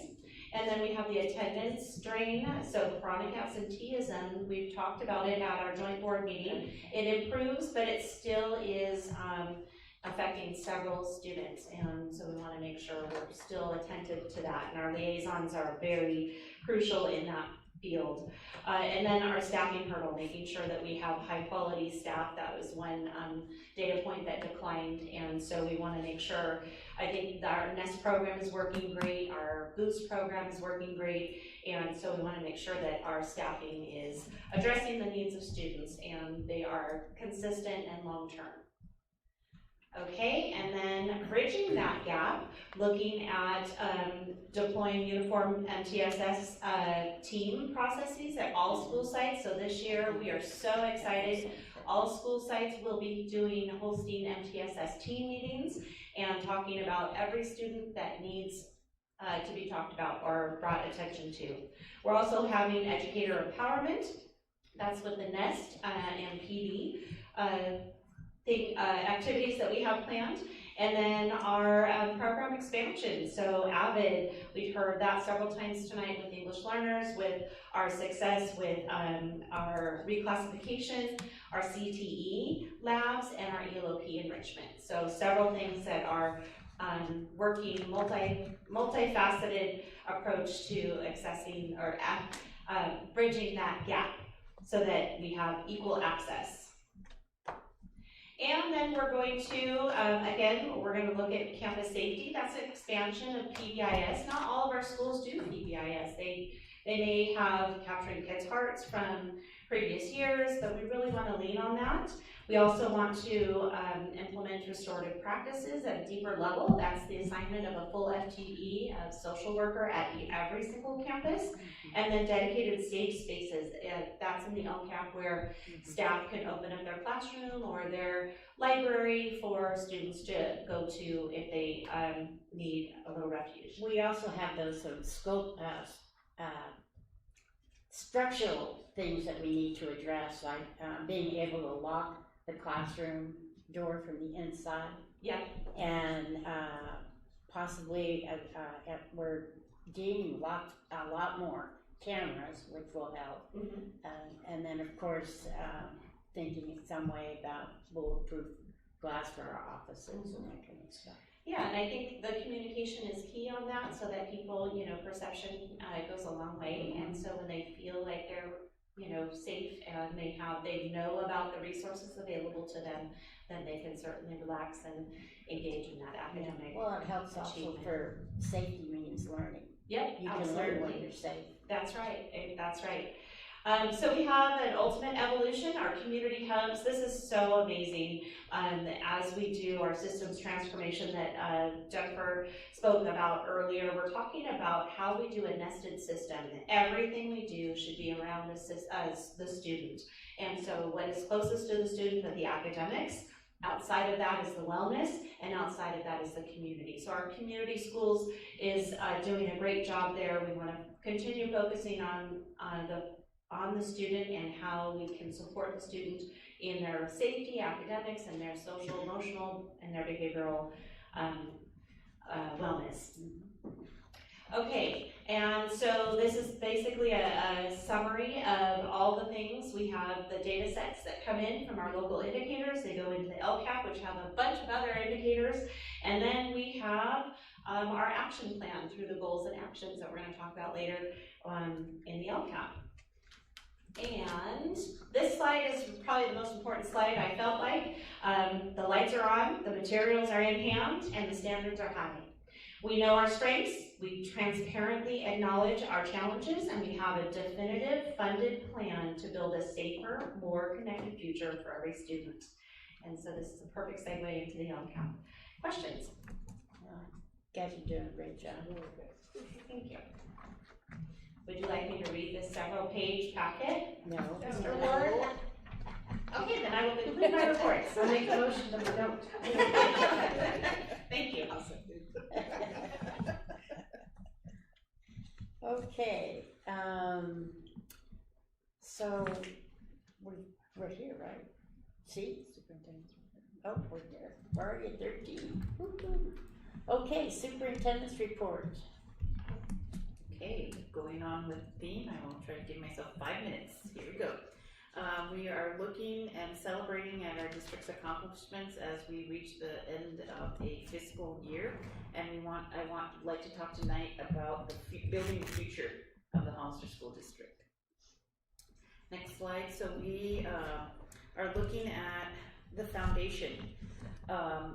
This year being a solid year under our belts, we've had historic wins across literacy bands, we've had wellness wins, we've had facilities, decisions that are being implemented. We have labor contracts and labor relations that are stable. So that, in my opinion, is a solid foundation as we move forward into a shift for the district.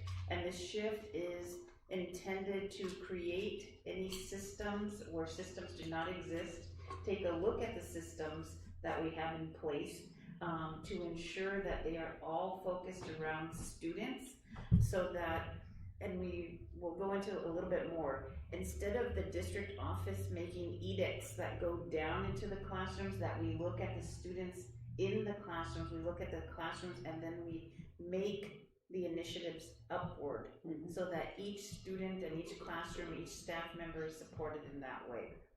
The rollout would entail a 2-year rollout, with the first year being work with the cabinet level team and the trustees as they wish to engage, so that we can analyze what is working, what is not, and then that second year roll out the system to the site principals, the site staff, and so on.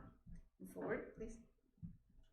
So we've invested quite a bit of time and money into early literacy. It is working. We have our final school that is going to implement the exact same program, PATH,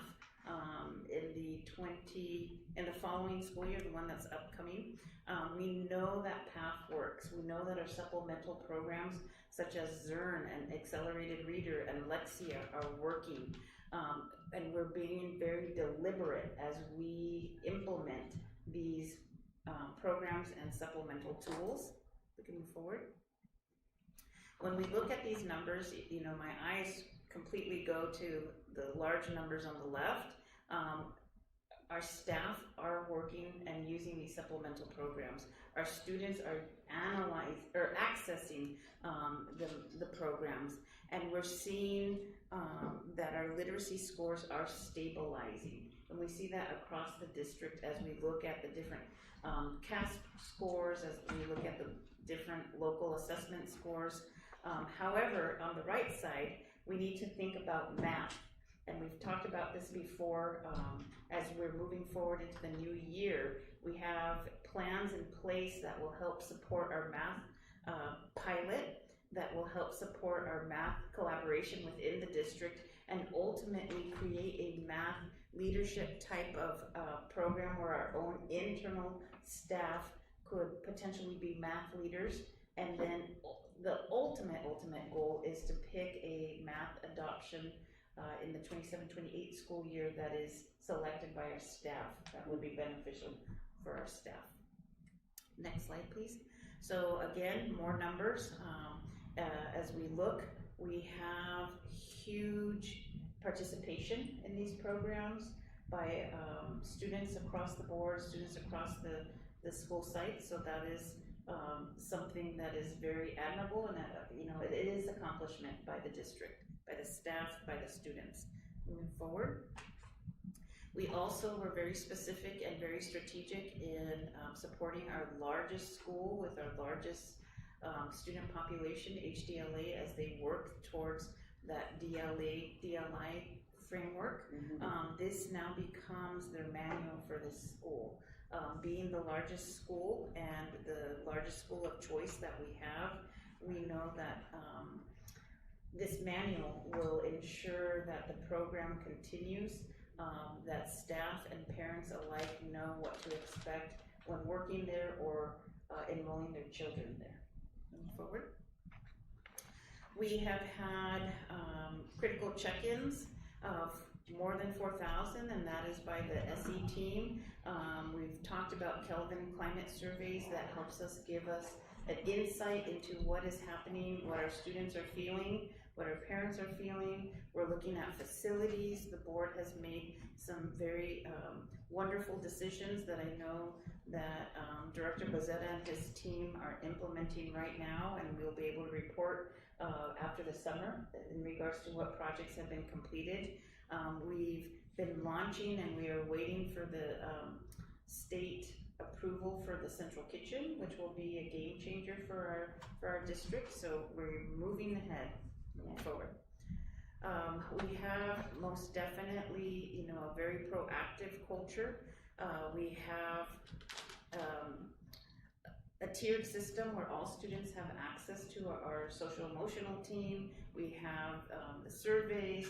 We have preventative touch points where specific students are met with when needed, and then as the triangle tip goes down towards the bottom, that's a more targeted intervention that, as we've heard in the last couple of meetings, our SE team is very integral in providing those formal counseling sessions, and it's very specialized support. As we move forward, the goal for the district would be to ensure that the SE team has the tools that they need, and that there is coverage at all of the schools in a consistent manner.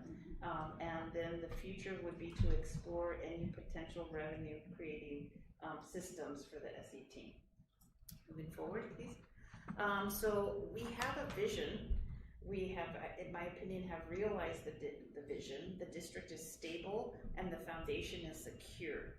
When a district foundation is secure, what else can we do as a district? And that is what the team and I have been talking about. That is what we've been thinking about. We want to ensure that the investments that the trustees have made, the goals that we have achieved, the goals that have been identified, that we continue to build upon that, and that we don't stay stagnant or complacent. We have to keep the district moving forward. Moving forward. So this is my favorite slide of all, because it reminds me that we most definitely have created this solid foundation. There have been many decisions that have been made at these types of meetings that have provided direction to staff, to myself. We have created strong programs, we have created strong partnerships, we're working on updating the facilities, we have continuous educator support. However, all of this on its own will not transform a system. So we as a team have to ensure that our daily decisions are perfectly aligned to each student. We have more than 6,000 students, so how are we going to do that? How is it that we take it now to a different level that's more than just let's stabilize the district? Okay, move forward please. So what we look at is this funnel. Typically what happens is that the district or a district creates an initiative, and then that initiative gets rolled out to the school sites, and then eventually it'll trickle to the students. What we are looking at is looking at what we have in place to support each student, whether it's a general education student or whether it's a special education student, whether it's a long-term English learner, whether it's an English-only student. What is it that our staff needs to help each student and pull upward from there, go from there. Instead of from the top down, we want to go down to where the student is and create systems that are, one, sustainable, regardless of who is in charge of the school, who's in charge of the classroom, who's in charge of the district. That these strategies stay as foundational pieces for our district. Okay, move forward. Yes, so when we look at this, we're talking about a paradigm shift from, again, working from initiatives that typically come from the district and we push them into the classroom, to pulling out of the classroom and identifying the needs. The goal of this strategy and this transformation would be to work alongside with the trustees so that you are aware of what systems are lacking, what systems are working extremely efficiently so that there is that level of transparency, so that you know that regardless of who sits in this seat, that the system is there, or that the system is halfway there. We need to continue to work on it. We want to find solutions that are sustainable. We want to look at what are the root causes of these issues.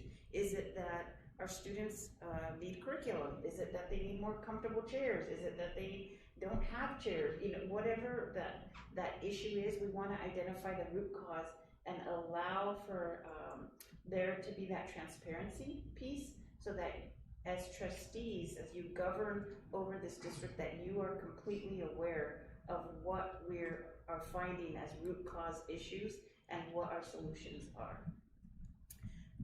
Move forward, please. So this is just another way of looking at it, how it would work.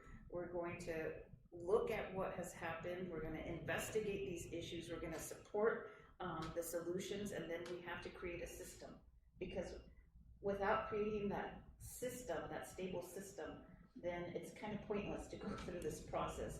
So we have to ensure that we have systems in place where they are needed.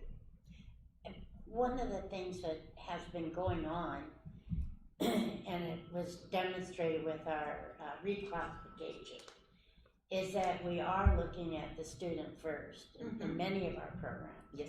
And we have changed a lot of the ways that we look at that, because if we are not getting them reclassified, we're not doing our job, because they're not going to be able to succeed in high school. Yes. And, you know, this is this whole circle that has to come together. And so this idea of the system, it does have to start with the child. What do we need to do for each child? Yes. It's essential. I think you're right on the money here. Yes. Thank you. Moving forward, please. So again, it would be 2 years. We would look at work initially with the district cabinet team and the trustees, so that we can lay operational groundwork, and then that second year we would include site administration, where we can then loop them in, because as a governance team we would have laid down that groundwork initially. Moving forward, we would want to look at alignment. The outcome would be to shift the foundational leadership question as to what are you doing or what are you executing, to how can I support you? When we go to school sites as a cabinet team, that should be our message. What can I do for you? How can I help you? Move forward, please. And then year 2, scaling the framework to the sites.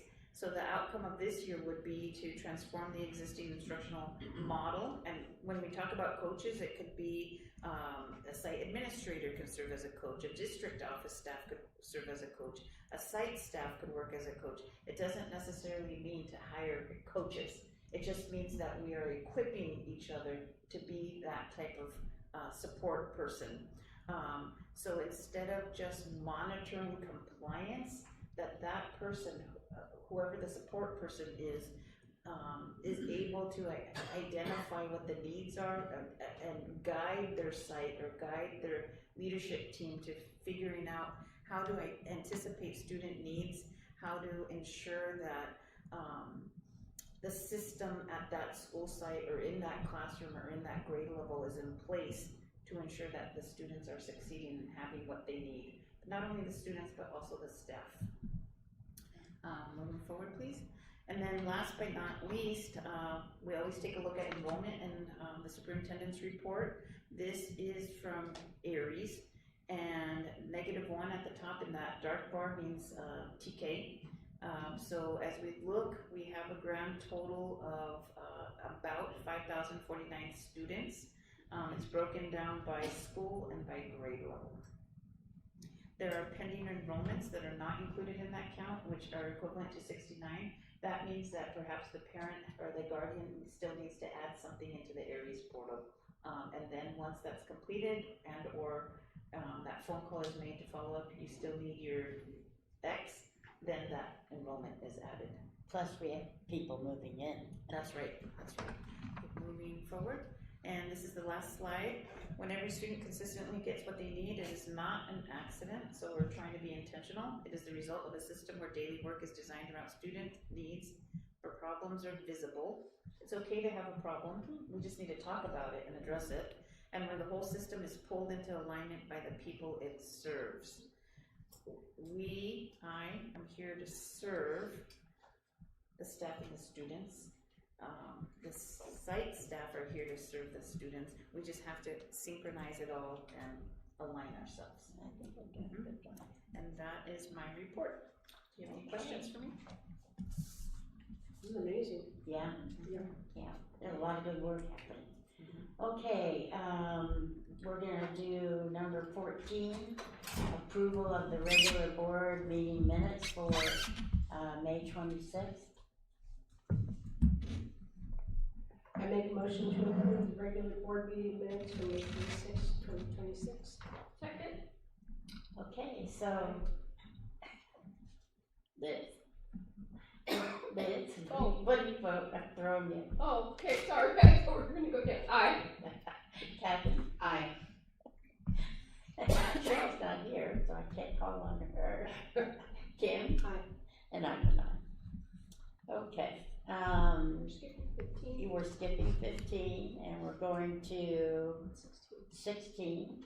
Approval of the special board meeting minutes for June 16th, 2026. Go ahead, Liz. I make a motion to approve the minutes for June 16th, 2026. I'll second.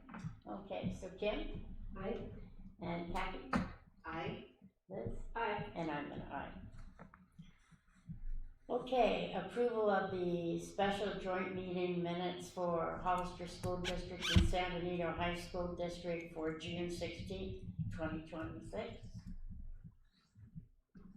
I make a motion to approve the minutes for Hollister School District and San Benito High School District for June 16th, 2026. A second. Okay, so Kim? Aye.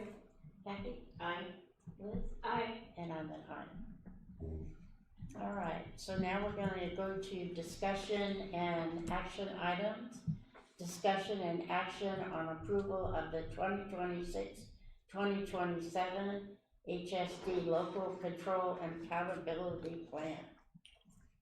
Good evening again. So we have been presented with the Local Control and Accountability Plan, and so it is for your consideration tonight. Upon approval, then it's submitted to the county office for their final edits that they require. I have been working with the county office since April, every other week pretty much, to get early consideration for approval from them. But first, we need your approval on this LCAP. Do I have discussion? Okay, do I have a motion? I make a motion to approve the 2026-2027 Hollister School District Local Control and Accountability Plan. Second. Okay, Kim? Aye. Kathy? Aye. Liz? Aye. And Janice and I. Okay. Thank you. Thank you. Now we're going to, discussion and action on approval of the 2026-2027 adoption budget. Good evening, board members. As with the local control accountability plan, there has not been a whole lot of changes. The new information for you are the lovely pretty pages as opposed to the ugly state pages. So there's 24 pages of information, charts, graphs, summaries of what is in the ugly pages, and I refer to the SACS forms as the ugly pages because there's way too much data and it's way too small to read. So we do prepare this easy read, if you will, budget. It is a great reference for you throughout the year. Where are different funds? What are they used for? What did we decide to do? So at this point, because we've had our budget public hearing, I will open it up to any questions that you have. I just wanted to note that under our staffing plan district expenditures, that we're spending 10.85% for everyone's medical benefits, which is $24,986. It would, yes. Per employee. Per employee. That's all I need to say. It's a lot, but we invest heavily in our staff. Mhm. We can't do what we do if it wasn't for the staff that we have. It starts with the teachers and it works right on down to our duty people, and they all are very valuable investments for any school district, including ours. Well, I think the board has demonstrated we feel very strongly that we want the medical to be paid and acknowledge that it's a big part of the point of keeping our staff, because if they're not well, it's not gonna work. Okay, so I need a motion, or do I have discussion? So a motion? I'll make a motion. I would like to make a motion to approve the 2026-27 budget, adoption budget. Second. Okay, Kim? Aye. Kathy? Aye. Liz? Aye. And I'm an aye. Thank you. Okay. So now we're gonna do discussion and approval of the annual declaration of need for fully qualified educators for the 2026-27 school year. Yes, thank you. So this next item is brought to you every single year in preparation for the 26-27 school year as we continue to staff certificated positions. So our priority, of course, every year is to hire fully credentialed teachers who hold appropriate EL authorizations, who hold appropriate supplemental authorizations to teach outside of their credential. But in the event that we hire someone who is still working on fulfilling their EL authorization requirements through their credential program, or somebody who may be still fulfilling the required unit completion in order to obtain a supplemental authorization to teach outside of their credential, this document, if you approve, I send off to the CTC tomorrow, and it will be on file. And as soon as we start sending applications to the CTC on behalf of those teachers who need this in order to finish their qualifications or their requirements, then we'll be good. Yeah. We'll be in compliance, so. I need a motion, or discussion, is there a discussion? Okay, motion please. I'll make a motion to approve the annual declaration of need for fully qualified educators for the 26-27 school year. Second. Okay, Kim? Aye. Kathy? Aye. Liz? Aye. And I'm an aye. Thank you. Okay, thank you. Okay, so now we're gonna do a discussion and approval of AB 1200 for HESTA and tentative agreements with Hollister Elementary School Teachers Association. So the district and HESTA met on several occasions throughout the 25-26 school year to negotiate the attached tentative agreements. There were collaborative conversations held. The compensation highlight included in this public disclosure notice is that HESTA will receive 2.5% added to the 25-26 salary schedules effective July 1st, 2026, and 1.5% a one-time off-the-schedule bonus paid to all unit members employed during the 25-26 school year. Additionally, there will be a signing bonus for the special education new hires, a maximum of $10,000 for fully credentialed teachers. The details of each tentative agreement appear in each of one of the attachments. Okay. Any discussion? Need a motion? I make a motion to approve the AB 1200 for HESTA and the tentative agreements with HESTA as well. I'll second. Okay, Kim? Aye. Kathy? Aye. Liz? Aye. And I'm an aye. Thank you. And we're gonna do discussion and approval of AB 1200 and tentative agreement with California School Employees Association. The district and CSEA met to discuss compensation increases, and again, this is the AB 1200, which is a public disclosure. The highlights for the compensation increase include a 2.5% added to the salary schedule effective July 1, 2026, a 1.5 one-time off the salary schedule bonus paid to all unit members employed during the 2025-2026 school year. The tentative agreement and the public disclosure, including the new salary schedules, are included in the attachments. Discussion? Okay, I need a motion. I'll make a motion. We will approve AB 1200 tentative agreement with CSEA Chapter 625. I'll second. So Liz? Aye. Kathy? Aye. Kim? Aye. And I'm an aye. All right, we pulled F, so we're going to go to G. Discussion and adoption of the Sourcewell contract, number 11/21/24. Thank you, board members.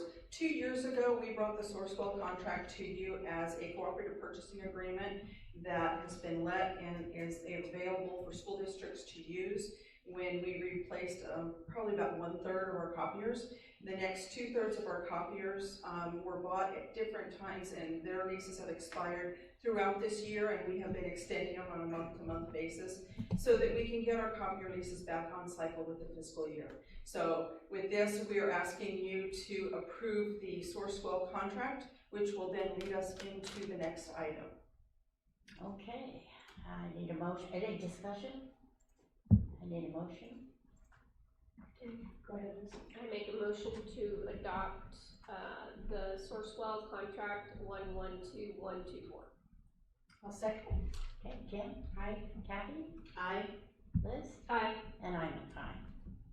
Okay, now we're at the discussion and approval of the finance agreement with US Bank for the lease of copiers. So 2 years ago, we replaced 1/3. This year, we are going to replace 2/3 of our copiers. And that now establishes an annual cycle where we will be broken up with a year in advance so that we can do our study and decide what we end up needing to do. This also brings into alignment a series of odd copier leases where maybe 12 leases were done and a couple months later another 7 were done and then a 1 was done. Everything is now on cycle. With this copier lease, assuming that you approve it this evening, then delivery and swap out begins next week at the district office, followed by the following week and a half at schools that do not have summer school, and finishing after summer school with our 2 school sites that have summer school. So before staff returns from their well-deserved break, they will have new copiers swapped out. And it's pretty much a 1-for-1 with the new machine being of a similar size and functions, with the exception of in those different sets of copier leases that we're replacing, you had widgets and you had gadgets and you didn't have anything. Now everybody has the same thing. They all are internet capable. They're all the same machine so that IT is doing things consistently across the district. They all duplicate. You can all do secure print, which means from your classroom you can say print me a bunch of these things, and then you can swing by and say go, and it kicks out your prints. They duplex, they staple, they have all standard everywhere. Another upgrade in this lease has been that all of the copiers within the district office proper, which is superintendent's office and the 2 workroom, are color copiers, which then makes the entire district office complex able to color copy here and then just come and get it, which means all the way back in Aaron's department, he'll get a replacement black and white, which is similar to what he had, but if he needs color for whatever he's going to do, he can send it here and come pick it up. And mostly we would do that with secure print, so whenever he came by, he'd put in his number and then he would kick it out rather than spooling up a bunch of stuff in the workroom. The other thing we were able to do is we were able to reduce the machines that are in the workroom from 3 down to 2.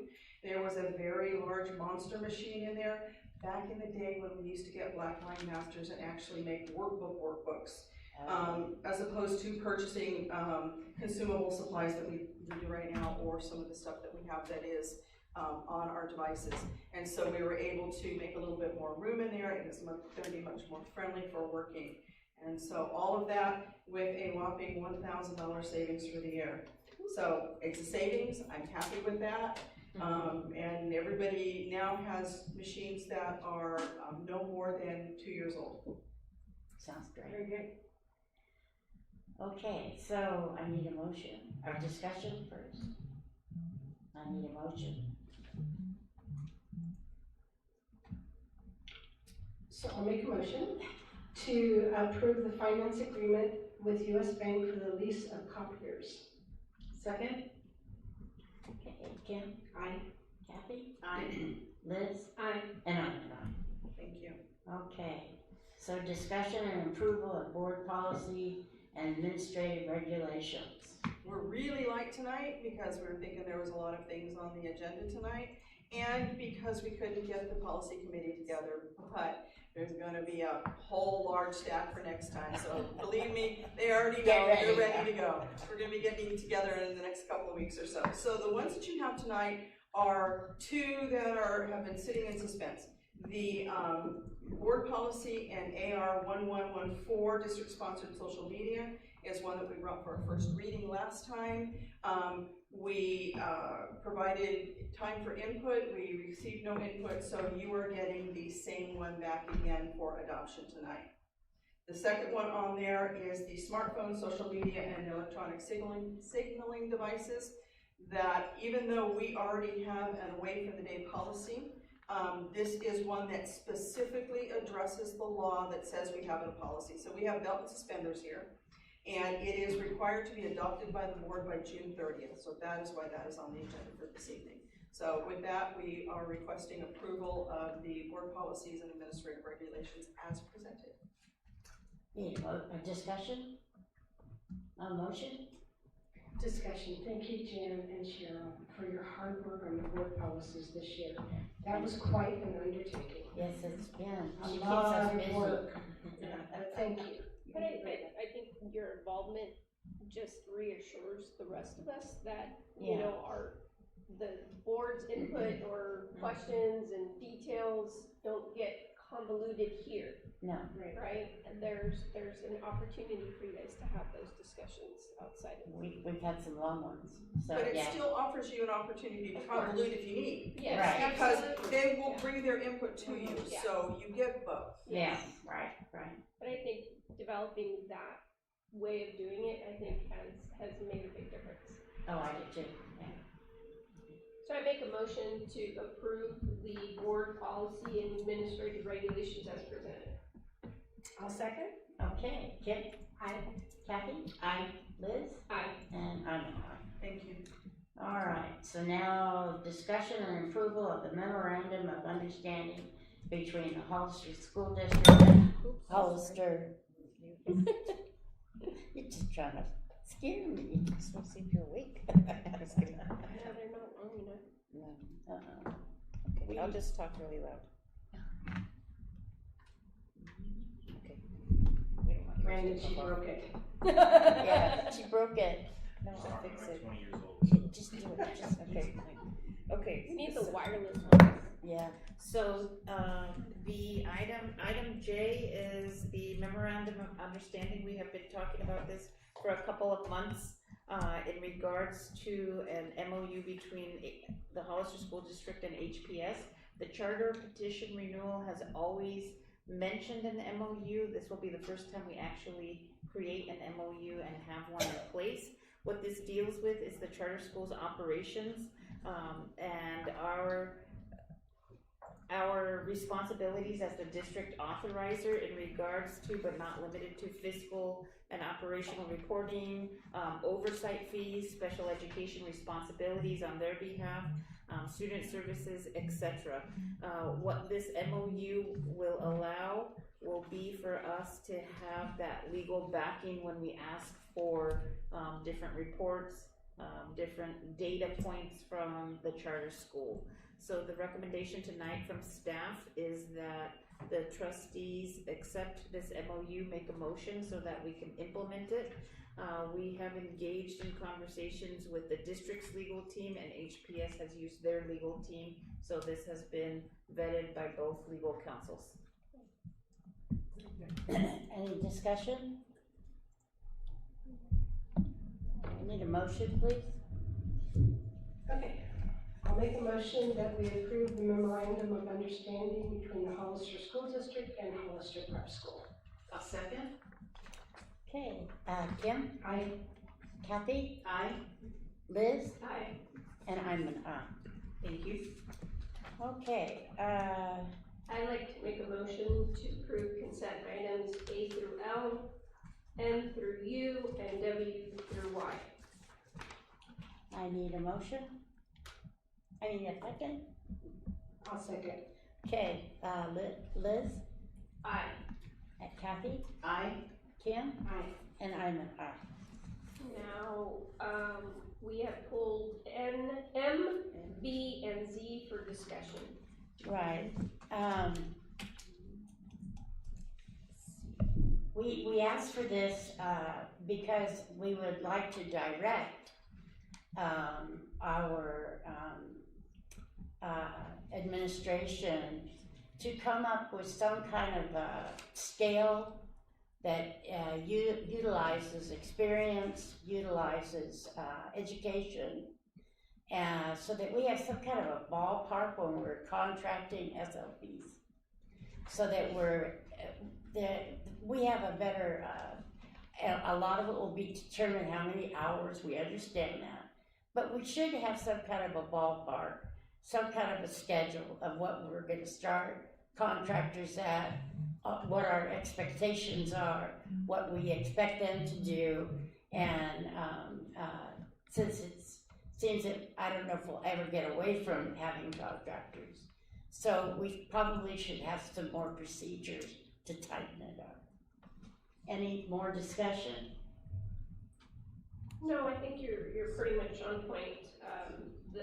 The ranges, I think, from the different contracts about who's virtual, who's not, how much this is costing versus this one.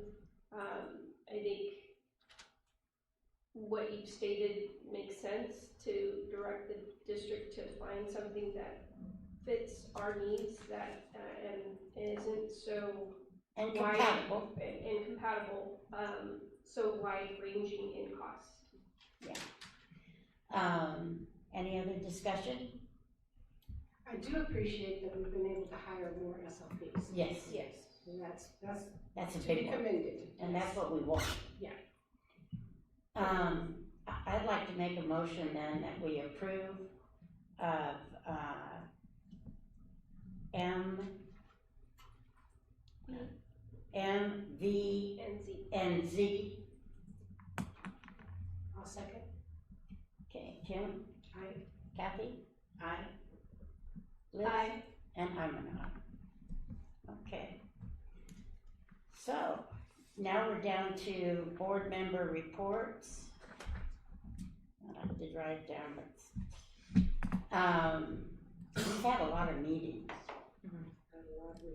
We've done a lot of meetings, and they've been very beneficial and, very uplifting, especially, going through some of the things that we've accomplished and goals that we need to look at and try to tone up or firm up. But I think all the meetings have been beneficial. Any other comments about future, any board member report? Just that I really appreciate that we were able to direct the superintendent to put a feasibility study of putting more portables at Sarah Vista. Just this last week, the subdivision that's between the KB subdivision off of Hermosa heading towards the St. Benedict's, it's Richmond Builders. They opened their subdivision and they're putting in 144 houses. They're already under construction, and all those kids are going to Sarah Vista. I think Superintendent Sanchez took a drive-by. Yes. It's, It is It's expanding. shocking, and then right across the street, on the other end of Ramos, is where July 1st, they're supposed to start the 100-unit low-income housing project with Eden Housing. So I appreciate that we're looking at Sarah Vista and what to do. Yeah, we cannot ignore Santana Ranch. No, we can't either. The building is unbelievable, and they added that other new builder, Mhm. and they're just going to town. D.R. Horton is the fastest builder in the U.S. It's because they don't have a design center. And what you get is what you get, and they just build them really fast. Well, they're building the roads, and Yeah. you can see everything's happening. I mean, it's just going to town. We're gonna have to look at feasibility studies. For Rancho, that might be a future agenda. Yes, item I for think that's Santana. for Santana Ranch, yeah. Santana Ranch. Well, let's get the future agenda Well, items. you Miss Kathy. Oh, I'm sorry. Sorry. I'm good. I apologize. That's okay, I'm good. Oh, you're good. How about you, Liz? I don't have nothing to report. Okay, all right. So now future agenda items. Kim?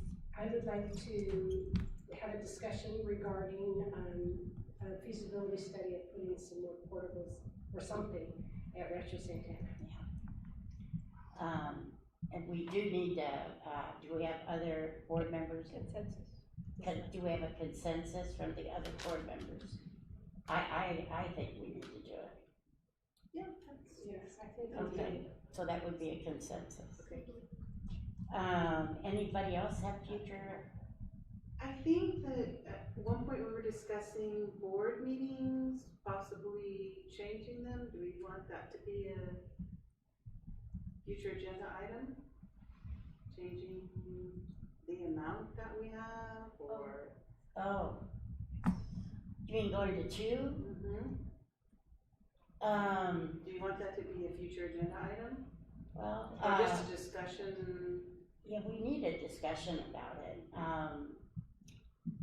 We did well today. Very well.